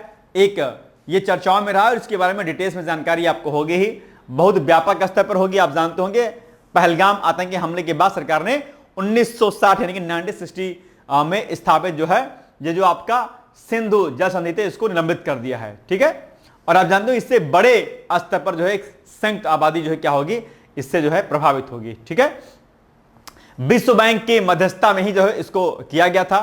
संधि के तहत भारत को 3 पूर्वी नदियों रावी, ब्यास, सतलुज पर अप्रतिबंधित अधिकार दिए गए थे, जबकि पाकिस्तान को 3 पश्चिमी नदियों कौन कौन से, सिंध, झेलम और चिनाब पर विशेष नियंत्रण दिया गया था, जिसमें सामूहिक रूप से बेसिन के जल भंडार का जो है हिस्सा शामिल है। तो ये एक पॉइंट क्या आपके लिए इंपॉर्टेंट है, तो इसको भी आपको क्या करिए, इसमें से ये सबसे महत्वपूर्ण है कि भाई किन किन नदियों को जो है अधिकार अलग अलग देशों को दिया गया था, मतलब कि पाकिस्तान और भारत को दिया गया था। तो ये पॉइंट आपके लिए सबसे इंपॉर्टेंट, इसको याद रखिएगा आप लोग। ओके, बाकी अब मेंस में तो आपके हाई है इंपॉर्टेंट ये सिंधु जल समझौता। आगे, भारत का पहला एपीआई ग्रीन हाइड्रोजन और 2G एथेनॉल संयंत्र तो हिमाचल प्रदेश के सोलन जिले के बद्दी बरोटीवाला नालगढ़ क्षेत्र में active pharmaceutical ingredients green hydrogen और 2G एथेनॉल के लिए भारत की पहली एकीकृत विनिर्माण सुविधा का अभी क्या किया गया, स्थापित किया जाएगी। ठीक है, VWSSB-BIS प्रमाणन प्राप्त करने वाला भारत का पहला जल बोर्ड तो बेंगलुरु स्थित जो है बेंगलुरु जल आपूर्ति और सीवरेज बोर्ड ने उपभोक्ता मामले, खाद्य और सार्वजनिक वितरण मंत्रालय के तहत भारतीय मानक ब्यूरो से अपने पाइप्ड पेयजल आपूर्ति प्रबंधन प्रणाली के लिए प्रमाण प्राप्त करने वाला भारत का पहला जल बोर्ड जो है बनकर एक महानतम उपलब्धि जो है हासिल कर ली है। तो ये भारत का पहला जो है ये बोर्ड है जिसने ये प्रमाण पत्र जो है क्या किया है, प्राप्त कर लिया है। ओके, चलिए, भारत का पहला सार्वजनिक निजी भागीदारी यानी कि पीपीपी यानी कि पब्लिक प्राइवेट पार्टनरशिप हरित अपशिष्ट प्रसंस्करण संयंत्र, ये भी आपके लिए हो जाता है सबसे इंपॉर्टेंट। ठीक लगाइए। तो भारत का सबसे स्वच्छ शहर इंदौर, मध्य प्रदेश में स्वच्छ भारत मिशन शहरी के तहत भारत का पहला सार्वजनिक निजी भागीदारी मॉडल आधारित हरित अपशिष्ट प्रसंस्करण संयंत्र का शुभारंभ अभी हाल ही में हुआ है। कहां पर, इंदौर। इंदौर आप जानते होंगे स्वच्छता के मामले में क्या रहता है, प्रथम स्थान पर रहता है। और अभी हाल ही में इंदौर को क्या किया गया है, क्या किया गया इंदौर को, बताइए। इंदौर को अभी हाल ही में भिखारी मुक्त घोषित किया गया है ना, याद आ रहा है, भिखारी मुक्त। ठीक है, वहां के प्रशासन के द्वारा जो है वहां पर भिखारी मुक्त कर दिया गया इसको। ठीक है, चलिए, यह परियोजना शहर के नगर पालिका क्षेत्र में हरित अपशिष्ट यानी कि जो ग्रीन वेस्ट होता है को मूल्यवान संसाधनों में परिवर्तित करेगी तथा शहर को कचरा मुक्त दर्जा प्राप्त करने में मदद करेगी। यानी कि आप जानते हो कि जो अपशिष्ट होता है उसको क्या करेगी, ये कन्वर्ट कर देगी अपने आप पे। ठीक है, अलग अलग संसाधनों में, मूल्यवान संसाधनों में। चलिए, भारत की अपनी पहली स्वदेशी MRI मशीन अभी ये भी चर्चाओं में रहा है। तो आत्मनिर्भरता के क्षेत्र में आगे बढ़ते हुए भारत ने अपनी पहली स्वदेशी चुंबकीय अनुनाद इमेजिंग यानी कि जिसको MRI बोलते हैं, MRI मशीन बनाने में कामयाबी हासिल कर ली है और इसे अक्टूबर तक दिल्ली के जो एम्स है दिल्ली का, वहां पर जो है परीक्षण के लिए इसको स्थापित कर दिया जाएगा। ठीक है, MRI आप जानते ही होंगे मोस्टली, है ना। चलिए, भारत का पहला वरिष्ठ नागरिक आयोग ये क्या चर्चाओं में रहा है, तो 19 मार्च 2025 को केरल भारत का पहला राज्य बन गया जिसने राज्य में वरिष्ठ नागरिकों के अधिकारों, कल्याण और पुनर्वास की सुरक्षा सुनिश्चित करने के लिए वरिष्ठ नागरिक आयोग की स्थापना के लिए केरल विधानसभा द्वारा अनुमोदन के बाद केरल राज्य वरिष्ठ नागरिक आयोग विधेयक 2025 नामक एक समर्पित जो है कानून पारित कर दिया गया। आप जानते होंगे वरिष्ठ नागरिकों को कई प्रकार की समस्याओं को झेलना पड़ता है, चाहे वो जर्नी कहीं कर रहे हो, चाहे कहीं किसी ऑफिस में जा रहे हो, कहीं पर कुछ काम कराना हो, दिक्कतों का सामना करना पड़ता है। उनके लिए कोई आयोग नहीं है। इसी तत्वाधान में केरल राज्य सरकार ने क्या किया है, वरिष्ठ नागरिकों को सशक्त करने के लिए, मजबूत करने के लिए, उनके अधिकारों की रक्षा करने के लिए एक जो है नया कानून पारित कर दिया जिसका नाम क्या है, केरल राज्य वरिष्ठ नागरिक आयोग विधेयक 2025, जो कि वरिष्ठ नागरिकों के अधिकारों का क्या करेगा, संरक्षण करेगा। आप वैसे भी जानते होंगे कई बार बुजुर्गों को देख करके लोग जो है काम नहीं करते और उनको जो डांट फटाक के भगा देते हैं, तो उनके अधिकारों को रक्षा हो सके इसी के लिए जो है केरल राज्य सरकार ने इस विधेयक को पारित किया है। याद रहेगा, इंपॉर्टेंट फैक्ट है आपके लिए। चलिए, साकार टैक्सी सेवा यह भी चर्चाओं में रहा है। देखो ये सारी चीजें ना हमने डेली वाली क्लास में कराया हुआ है, लेकिन दिक्कत यही ना कि आपने किया नहीं होगा। समस्या यही है आपके लिए, कर लिया करिए आप लोग उस चीज को। ठीक है, चलिए, तो कॉमर्शियल ऑटो टैक्सी की बढ़ती मांग को देखते हुए आप केंद्र सरकार ने सहकार टैक्सी सेवा लॉन्च कर दी है। यानी जिस प्रकार से आप उबर और क्या कहते हैं ओला और रैपिडो ऐसी संस्थाएं आप देख पा रहे होंगे उसके लिए, तो अब सरकार अपनी जो है कैब शुरू की है उसने, है ना। इसका उद्देश्य बाइक, कैब और ऑटो सर्विस उपलब्ध कराना है। इस कोऑपरेटिव टैक्सी सर्विस के लॉन्च से ऑनलाइन टैक्सी बाजार में प्रभुत्व रखने भी कंपनियों को चुनौती मिलेगी। ये क्यों शुरू किया गया है? एक तो ताकि लोग जो है क्या करें, इन प्रकार के सेवाओं को ले सकें और प्राइवेट व्हीकल्स का कम से कम इस्तेमाल कर सकें। और दूसरी बात क्या है कि इससे क्या होगा, जो ड्राइवर्स होंगे उसके कैब के, उनको सीधे बेनिफिट मिलेगा बड़ा है। जो ओला उबर कंपनियां हैं वो ड्राइवर को कम फायदा देती हैं, ज्यादा प्रॉफिट अपने पास रखती है। जबकि यहां पर क्या होगा, सरकार का मेन उद्देश्य क्या है, अपना लाभ नहीं कमाना, बल्कि लोगों को रोजगार देना और लोग जो ड्राइवर उसमें लगेंगे उनको सुविधा प्रदान करते हुए उनको सशक्त करना। ये इसका मेन मोटो है अपने आप में। बाकी इसकी हिस्ट्री और भी देखिए कब कब कहां पर कौन कौन सी चीजें शुरू की गई थी, आप इसको एक बार पढ़ लीजिएगा, ठीक है। चलिए, लोकसभा में और भारत एआई मिशन के बीच समझौता भी हाल ही में हुआ है। तो लोकसभा और भारत आर्टिफिशियल इंटेलिजेंस मिशन ने नई दिल्ली में लोकसभा अध्यक्ष ओम बिरला और सूचना और प्रौद्योगिकी मंत्री अश्विनी वैष्णव की उपस्थिति में एक समझौता ज्ञापन पर हस्ताक्षर किया है। उन्होंने कहा कि एआई कोष नामक एक डेटा सेट बनाया जाएगा जो लोकसभा में बहस का किसी भी भाषा में अनुवाद करने में सक्षम होगा। अच्छा, इसके अलावा एक चीज और सुन लीजिए, अभी हाल ही में उपराष्ट्रपति महोदय ने अपना इस्तीफा दे दिया है। ऐसा करने वाले पहले राष्ट्रपति उपराष्ट्रपति बन गए। इसके पहले किसी ने ऐसा इस्तीफा नहीं दिया था, राइट। और उपराष्ट्रपति आपके पीसीएस के एग्जाम के लिए बहुत महत्वपूर्ण हो जाते हैं। उपराष्ट्रपति का कार्यकाल कितने वर्ष का होता है, नियुक्ति कैसे होती है, क्या क्या इनके अधिकार होते हैं, और बहुत सारी इंफॉर्मेशन जो है जो प्रेसिडेंट को लेकर के, जो सॉरी उपराष्ट्रपति को लेकर, यानी कि वाइस प्रेसिडेंट को लेकर के पूछी जा सकती है। तो डेफिनेटली आप लोग क्या करिएगा, इसको रेडी कर लीजिएगा, ठीक है ना। चलिए, आप जानते होंगे अभी उपराष्ट्रपति के ऊपर ही जो है महाभियोग लगाने का प्रस्ताव जो है पारित करने वाला था, लेकिन वो नहीं हो पाया किसी कारणों से, है ना। चलिए आइए, पीएम मोदी का फ्रांस दौरा आप जानते होंगे। तो वहां पर 11-12 फरवरी को फ्रांस के दौरे पर थे, ठीक है, बस। और वहीं पर जो है एआई शिखर सम्मेलन की मेजबानी उन्होंने की थी, ठीक है, 11 से 12 फरवरी 2025। और इसी समय एआई शिखर सम्मेलन जो हुआ था उसकी मेजबानी की थी। भारत ने 100 गीगावाट से अधिक सौर ऊर्जा उत्पादित किया अपने आप में। तो ये एक बड़ा रिकॉर्ड रहा है और ये एक ऐतिहासिक उपलब्धि रही है सरकार की। आप जानते होंगे पीएम मोदी द्वारा 2030 तक, बड़ा इंपॉर्टेंट ये फैक्ट आपके लिए, क्या बहुत ही इंपॉर्टेंट फैक्ट है ये, कि सरकार ने 2030 तक जो है 500 गीगावाट गैर जीवाश्म ईंधन आधारित ऊर्जा क्षमता के महत्वाकांक्षी लक्ष्य को साकार करने की दिशा में क्या है, महत्वपूर्ण लक्ष्य है। तो ये जो है 2030 तक का सरकार का लक्ष्य है और बाकी 2070 तक का जीरो कार्बन एमिशन का लक्ष्य तो रखा गया है, आप जानते होंगे इस चीज को, ठीक है। चलिए आगे, देश का पहला स्वदेशी स्वचालित जैव अपशिष्ट कचरा निस्तारण उपकरण, ये भी अभी हाल ही में चर्चाओं में रहा है। तो केंद्रीय मंत्री जितेंद्र सिंह ने नई दिल्ली के अखिल भारतीय आयुर्विज्ञान संस्थान में, यानी कि एम्स में, देश के पहले स्वदेशी स्वचालित जैव अपशिष्ट, यानी कि जो आपका बायो वेस्ट होता है उसके निस्तारण का उपकरण, यानी कि इसका नाम सिजनम है, इसका शुभारंभ अभी हाल ही में किया गया है। बायो वेस्ट आप जानते हो कि बड़ा हैजार्डियस होता है, बड़े खतरनाक होता है, विभिन्न प्रकार की बीमारियां और विभिन्न प्रकार के प्रदूषणीय कारक इससे फैलते हैं। इसी के निस्तारण के दरअसल क्या किया गया है, इसका शुभारंभ किया गया है। तो इस पॉइंट को भी क्या करना है आपको, एकदम अच्छे से पूरी तरीके से आपको याद करते हुए चलना है, ठीक है ना। आइए आगे बढ़ते हैं हम लोग। तो ये पॉइंट आपको क्या करना है, याद करना है, ठीक है। सिजनम के नाम से इसको शुरू किया गया है। बायो वेस्ट बहुत ही हानिकारक होता है, उसी को सही करने के लिए इसका उदाहरण किया गया, राइट। चलिए, संसद में 6 नई भाषाओं में अनुवाद सेवाओं के विस्तार को मंजूरी दी गई है। 6 भाषाएं कौन सी हैं ये आपको याद रखना है, जैसे कि आपका बोडो हो गया, डोगरी हो गया, मैथिली हो गया, मणिपुरी, उर्दू और संस्कृत सहित 6 नई भाषाओं में अनुवाद सेवाओं के विस्तार को घोषणा कर दी गई इसकी। तो ये बड़ा इंपॉर्टेंट सेगमेंट है, याद रखिएगा इसको, ठीक है। पहले अनुवाद सेवाएं हिंदी और अंग्रेजी के अलावा असमिया, बंगाली, गुजराती, कन्नड़, मलयालम, मराठी, उड़िया, पंजाबी, तमिल और तेलुगु सहित 10 भाषाओं में उपलब्ध थी। अब 6 और भाषाओं, बोडो, डोंगरी, मैथिली, मणिपुरी, जो कि अभी हमने आपको यहां पर बताई, को भी शामिल कर लिया गया है। तो ये 6 भाषाएं आपके लिए क्या है, इंपॉर्टेंट है और इसको एकदम भी आपको क्या करना है, स्किप नहीं करना है किसी भी वजह से, ठीक है ना। आइए, भारत अमेरिका के बीच अंडर सी केबल, तो फेसबुक, इंस्टाग्राम और व्हाट्सएप की प्रवर्तक कंपनी मेटा ने 50,000 किलोमीटर की लंबाई के अंडर सी केबल प्रोजेक्ट वाटरवर्थ है, क्या नाम है इसका, वाटरवर्थ की घोषणा की हुई है।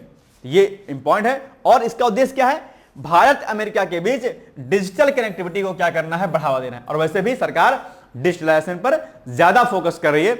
ऐसे में ये जो आपका प्रोजेक्ट है वाटरवर्थ, ये एक बड़ी उपलब्धि के रूप में सामने आएगा हमारे डिजिटलाइजेशन को आगे बढ़ाने के दिशा उसमें निर्देशों में, है ना। चलिए, Bharat international organisation of aids to marine navigation का उपाध्यक्ष बना है।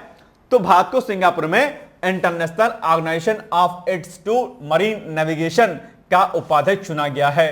भारत दिसंबर 2025 में ILA परिषद की बैठक और सितंबर 2027 में मुंबई में IAALA सम्मेलन और आम सभा की मेजबानी करेगा। याद रखिएगा इस पॉइंट को।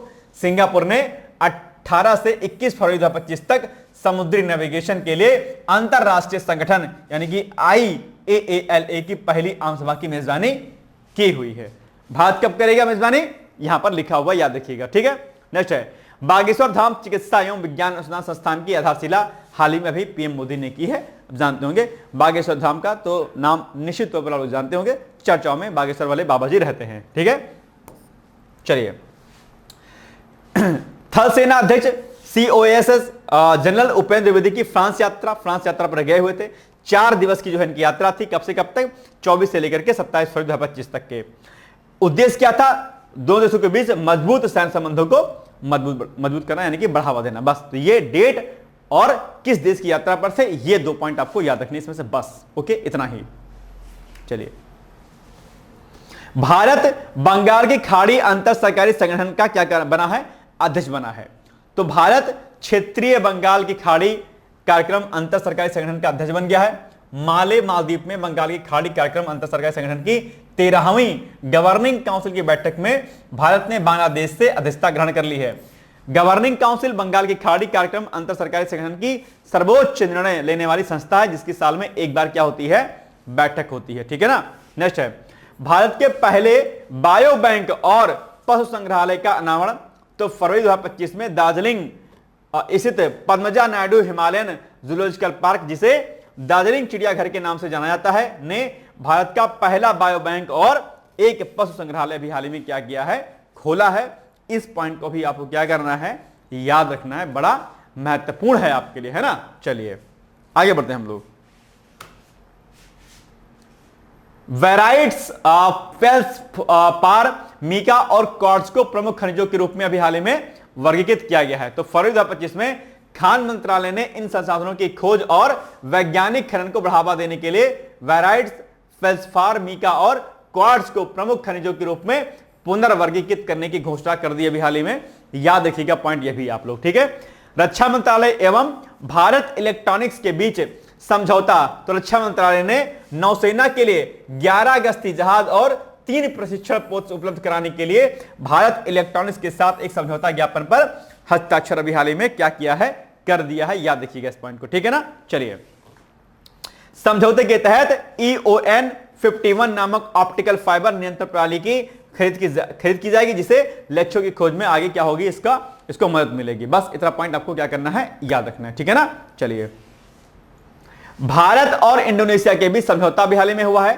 तो फरवरी 2025 में भारत और इंडोनेशिया ने पारंपरिक चिकित्सा प्रणालियों के गुणवत्ता आश्वासन, मानकीकरण और वैश्विक प्रचार को बढ़ाने के लिए एक समझौता ज्ञापन पर हस्ताक्षर किया है। यह रणनीतिक साझेदारी पारंपरिक चिकित्सा गुणवत्ता आश्वासन में सहयोग को बढ़ावा देने पर केंद्रित है, जिसमें दोनों पक्ष सहयोग के विभिन्न रूपों के लिए क्या है, प्रतिबद्ध हैं, ठीक है ना। याद रहेगा। आगे भारत और अर्जेंटीना के बीच लिथियम का पता लगाने एवं खनन संबंधी अभी हाल ही में समझौता हुआ है। तो केंद्रीय कोयला और खान मंत्री श्री जी किशन रेड्डी ने खान मंत्रालय के सचिव और वरिष्ठ अधिकारियों के साथ नई दिल्ली में अर्जेंटीना के कैटामार्का के गवर्नर राउल एलेजांद्रो जलील के साथ बैठक की है।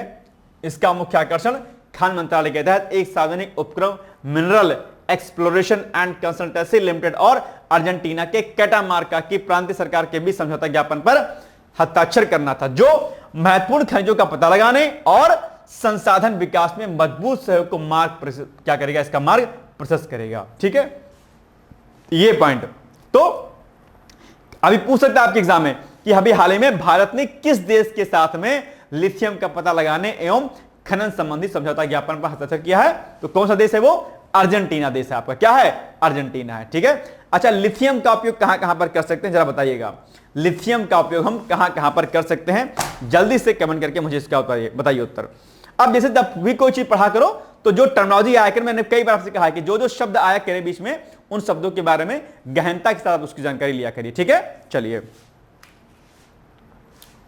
जीका और उत्तराखंड के बीच में जो है समझौता, तो फरवरी 2025 में जापान अंतरराष्ट्रीय सहयोग एजेंसी, क्या नाम है इसका, जीका, और बागवानी और खाद्य प्रसंस्करण विभाग उत्तराखंड सरकार ने उत्तराखंड एकीकृत बागवानी विकास संवर्धन परियोजना नामक 4 वर्षीय तकनीकी सहयोग परियोजना के लिए एक आधिकारिक समझौता दस्तावेज चर्चा के अभिलेख पर हस्ताक्षर किए हैं। इसका उद्देश्य क्या है?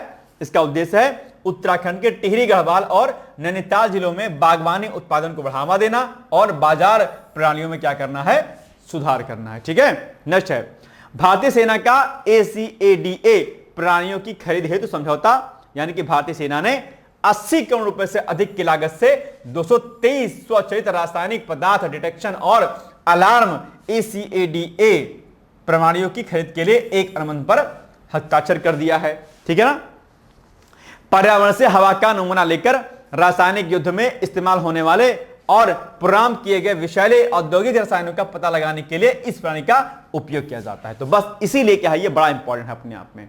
ठीक है, ये इंटरनेशनल सिक्योरिटी के लिए, नेशनल सिक्योरिटी के लिए, यानी कि इंडियन सिक्योरिटी के लिए बड़ा ये अहम समझौता है अपने आप में। ठीक है, याद रहेगा पॉइंट। चलिए टिक लगा लीजिए भाई साहब, इंपॉर्टेंट। चलिए, और ये भी आल्सो, ये भी, चलिए ये भी क्या है, चर्चाओं में रहा है, याद रखिएगा इस पॉइंट को भी। ठीक है, यानी कि भारत दुनिया का तीसरा सबसे बड़ा रेल नेटवर्क, यानी कि सबसे ज्यादा मेट्रो रेल नेटवर्क कहां पर है, इंडिया में है, और उसके पहले 2 देश और हैं। ठीक है, यानी कि भारत अब जो है चीन और अमेरिका के बाद पहले नंबर पर क्या है, चीन है। लिखिए चीन, फिर क्या, अमेरिका, ठीक, अमेरिका और फिर भारत, यानी कि 3rd नंबर पर दुनिया में सबसे ज्यादा मेट्रो जो है, रेल जो नेटवर्क है आपका, वो सबसे ज्यादा यहां पर है अपने आप पे। ठीक है, यहां कर अब देश में मेट्रो रेल नेटवर्क की कुल लंबाई कितनी हो गई है, 1000 किलोमीटर तक पहुंच गई है। ये भी बड़ी बात है अपने आप पे। ठीक है, बाकी पॉइंट जो है आप लोग यहां पर याद रख लीजिएगा। ठीक है, ये आंकड़ा मुझे कुछ गलत लग रहा है, जरा एक बार सर्च करो इसको। 1000 किलोमीटर नहीं भाई, मुझे इससे ज्यादा लग रहा होगा, एक बार जरा कंफर्म कीजिएगा एक बार प्लीज आप लोग, है ना। चलिए, मेट्रो नेटवर्क 2014 में केवल 248 किलोमीटर से बढ़कर अब 1000 किलोमीटर हो गया है, और 1984 में भारत में पहली मेट्रो लाइन कोलकाता में खुली, जो एस्प्लेनेड और भवानीपुर के बीच 3.4 किलोमीटर लंबी थी। ठीक है, चलिए बाकी दिल्ली मेट्रो की शुरुआत आई थिंक 2000 में शायद, या 2002 में पंडित अटल बिहारी वाजपेयी जी के कार्यकाल में शुरू की गई थी। ठीक है, दिल्ली मेट्रो DMRC की। नेक्स्ट है भारत का पहला AI बेस्ड कैंपस, तो ये क्या हो गया, चंडीगढ़ यूनिवर्सिटी ने, क्या, चंडीगढ़ यूनिवर्सिटी ने उत्तर प्रदेश की राजधानी लखनऊ में भारत के पहले AI आधारित कैंपस की स्थापना की घोषणा कर दी है। यह कैंपस उन्नाव के SCR क्षेत्र में स्थापित होगा और यहां विद्यार्थियों को AI संबंधित शिक्षा जो है प्रदान की जाएगी। ठीक है, ये बड़ा अच्छा है, और ये कैंपस 2025-26 से शैक्षणिक सत्र जो है शुरू कर देगा। ठीक है, चलिए मराठी भाषा को सरकारी संकल्प जारी कर आधिकारिक तौर पर शास्त्रीय भाषा का दर्जा भी हाल ही में दे दिया गया है। इंपॉर्टेंट फैक्ट है, याद रखिएगा। मराठी भाषा को लेकर के अभी चर्चाएं मुंबई में थी, आप जानते होंगे, हिंदी मराठी को लेकर के, ऐसे में ये न्यूज आपके लिए हो जाती है महत्वपूर्ण। नेक्स्ट है, टिक लगा लीजिएगा, इंपॉर्टेंट, देश का पहला सर्टिफिकेट पाठ्यक्रम, तो श्रीलंका के कोलंबो में आयोजित हुए पहले भारत श्रीलंका हिंदी सम्मेलन में मुक्त शिक्षा के माध्यम से हिंदी भाषा में देश का पहला सर्टिफिकेट पाठ्यक्रम शुरू किया गया है। श्रीलंका में यह हिंदी भाषा को बढ़ावा देने के लिए एक महत्वपूर्ण कदम के रूप में देखा जा रहा है। ओके, चलिए दक्षिण भारत की पहली संक्रामक रोग अनुसंधान प्रयोगशाला, तो Bengaluru medical college and research institute को भारतीय आयुर्विज्ञान परिषद द्वारा दक्षिण भारत की पहली संक्रामक रोग अनुसंधान और निदान प्रयोगशाला स्थापित करने के लिए चुना गया है। याद रखिएगा पॉइंट को। और यह पहल क्षेत्र में संक्रामक रोगों के निदान और अनुसंधान क्षमताओं को बढ़ावा देने के उद्देश्य से शुरू की गई है। ठीक है, बस क्या ये दक्षिण भारत की पहली संक्रामक रोग अनुसंधान प्रयोगशाला है, इसलिए जरूरी है आपके लिए। ठीक है, सोनमर्ग सुरंग का उद्घाटन पीएम मोदी ने कश्मीर के गांदरबल जिले में प्रतिष्ठित सोनमर्ग सुरंग का उद्घाटन किया और इसे राष्ट्र को भी हाल ही में समर्पित कर दिया है। चलिए, CSIR मेगा इनोवेशन कॉम्प्लेक्स का उद्घाटन केंद्रीय मंत्री ने जितेंद्र सिंह ने 17 जनवरी को वर्चुअल मोड के माध्यम से मुंबई में, कहां पर, मुंबई में भारत के अपनी तरह के पहले CSIR मेगा इनोवेशन कॉम्प्लेक्स का उद्घाटन किया और इसे स्टार्टअप और उद्योग जगत के हितधारकों को समर्पित कर दिया है। ठीक है, चलिए। टाटा समूह भारत का सबसे मूल्यवान ब्रांड अभी हाल में बन गया है। ये बड़ी अच्छी खबर है आपके लिए और इसको आपको बिल्कुल भी स्लिप नहीं करना आपके दिमाग से, इसका देखने याद रखिएगा। वहीं ग्रुप की कंपनी टीसीएस दुनिया की दूसरी सबसे बड़ी आईटी सर्विस ब्रांड कंपनी भी बन गई है। ओके, चलिए। 2030 तक 10,000 जीआई टैग का भी हाल ही में सरकार ने लक्ष्य रखा है, यानी कि 10,000 नए जीआई टैग का लक्ष्य रखा गया है। आप जानते होंगे जीआई टैग पाने वाला पहला भारतीय उत्पाद 2003 में दार्जिलिंग चाय को थी, तो ये फैक्ट आपको याद रखना है। और आप जानते होंगे जीआई टैग पर यानी कि भौगोलिक संकेतकों पर एक ना एक प्रश्न आपके एग्जाम में जरूर देखने को मिलता है। तो जीआई टैग से संबंधित जो भी डेटा आपके एग्जाम में होगा वो सब के सब आप लोग क्या करिएगा, रेडी कर लीजिएगा। ठीक है, नेक्स्ट है भारतीय पशु कल्याण बोर्ड और NAALASAR विश्वविद्यालय के बीच जो है समझौता हुआ है। तो मत्स्य पालन, पशुपालन और डेयरी मंत्रालय के पशुपालन और डेयरी विभाग के एक सांविधिक निकाय भारतीय पशु कल्याण बोर्ड ने हैदराबाद में NAALASR यूनिवर्सिटी ऑफ लॉ के साथ एक समझौता पर साइन किया हुआ है। इस समझौता ज्ञापन ने एक रणनीतिक साझेदारी को औपचारिक रूप दिया, जिसका उद्देश्य क्या है, पशुओं की सहायता के लिए जिला पशु क्रूरता निवारण सोसाइटी और राज्य पशु कल्याण बोर्डों के सहयोग करने वाले सिविल सोसाइटी के सदस्यों को उच्च गुणवत्ता वाला पेशेवर कानून प्रशिक्षण प्रदान करना है। तो बस इतना याद रखिएगा। चलिए, ठीक है। अमेरिका ने भाभा परमाणु अनुसंधान केंद्र सहित 3 भारतीय प्रतिष्ठानों से प्रतिबंध अभी हाल ही में हटा दिया है। तो ये भी न्यूज चर्चाओं में थी और ये हो जाती है इंपॉर्टेंट। वैसे न्यूज पुरानी है लेकिन मे भी आप एग्जाम में पूछ ले आपसे। ठीक है, चलिए। बस तो अन्य 2 कंपनियां कौन सी हैं, इंडियन रेयर अर्थ और इंदिरा गांधी परमाणु अनुसंधान केंद्र। अमेरिकी उद्योग और सुरक्षा ब्यूरो ने बताया कि शीत युद्ध के दौर में लगाया गया यह प्रतिबंध अमेरिकी विदेश नीति लक्ष्यों के अनुरूप हटाया गया था। ठीक है, भारत और इंडोनेशिया के बीच समझौता भी हाल ही में हुआ है कई सारी चीजों को लेकर के। आप जानते होंगे कि इंडोनेशिया के राष्ट्रपति प्रबोवो सुबियांतो ने 26 जनवरी 2025 को भारत की अपनी 4 दिवसीय अधिकारी यात्रा सफलतापूर्वक संपन्न कर ली और 23 से 26 जनवरी 2025 तक की उनकी भारत यात्रा 2024 में इंडोनेशिया के राष्ट्रपति बनने के बाद उनकी पहली अधिकारी यात्रा थी और इस यात्रा में कई अहम समझौता ज्ञापनों पर हस्ताक्षर किया गया है। राइट, चलिए। कौन कौन समझौते हुए ये यहां पर लिखे हैं, चाहे वो शिक्षा हो, स्वास्थ्य हो, भारतीय तटरक्षक बल और इंडोनेशियाई तटरक्षक बल के बीच समुद्री सुरक्षा और सुरक्षा पर समझौता नवीकरण हो, चिकित्सा पर होम्योपैथी के फार्माकोपिया आयोग और इंडोनेशियाई खाद्य एवं औषधि प्राधिकरण के बीच पारंपरिक चिकित्सा गुणवत्ता आश्वासन में सहयोग करना हो, डिजिटल विकास के क्षेत्र में सहयोग करना हो, 2025 से 28 की अवधि के लिए दोनों देशों के बीच सांस्कृतिक आदान प्रदान कार्यक्रम। तो ये सारे समझौते जो है किए गए हैं भारत और किसके मध्य में, आपके इंडोनेशिया के बीच मध्य में। ठीक है, चलिए। ये हो गया हमारा पूरा का पूरा करंट अफेयर्स आपका नेशनल वाला। तो अब ये वाइंड अप हो चुका है, इसको कर लीजिएगा अच्छे से। बाकी फाइल पीडीएफ की आप लोगों के पास ऑलरेडी होगी नहीं होगी तो उस पीडीएफ को प्राप्त करने के लिए ये जो नंबर नीचे दिया गया इस पर आप संपर्क कर सकते हैं। इसके अलावा आप जानते होंगे 2026 पीसीएस के लिए नया बैच भी हमारा लॉन्च हो चुका है। आपको अगर पीसीएस की तैयारी करनी है तो आप लोग इसके माध्यम से कर सकते हैं यहां। ठीक है, ये इंटीग्रेटेड हमारा लेक्चर होगा, यानी कि रिकॉर्डेड वीडियो लेक्चर होगा जो कि प्री प्लस मेंस का होगा, साथ ही में होगा। यहां पर आपको जो है ना सिर्फ रिकॉर्डेड वीडियो लेक्चर्स दिए जाएंगे बल्कि बाइलिंगुअल फॉर्म में नोट्स दिए जाएंगे। प्री की टेस्ट सीरीज आपकी अलग होगी, मुख्य परीक्षा की अलग होगी। आपको डेली टेलीग्राम पर जो है क्विज भी कराया जाएगा, आपके मेंटरशिप गाइडेंस, आपको सीसैट के लेक्चर्स आपके, हिंदी के लेक्चर्स आपके, ठीक है, निबंध के लेक्चर्स आपके, और जो कुछ भी हो सकेगा सब कुछ आपको इसमें दिया जाएगा। आपके अपेक्षाओं से ज्यादा आपको इस पूरे कोर्स में दिया जाएगा। राइट, अगर आप इस कोर्स को लेते हैं और इंटरव्यू तक जाते हैं तो ऐसे में आपकी फीस जो कि आप हमें सबमिट करेंगे उसको हम आपको क्या करेंगे, रिफंड कर देंगे। और सबसे बड़ी बात है कि अभी इस पे ऑफर भी चल रहा है।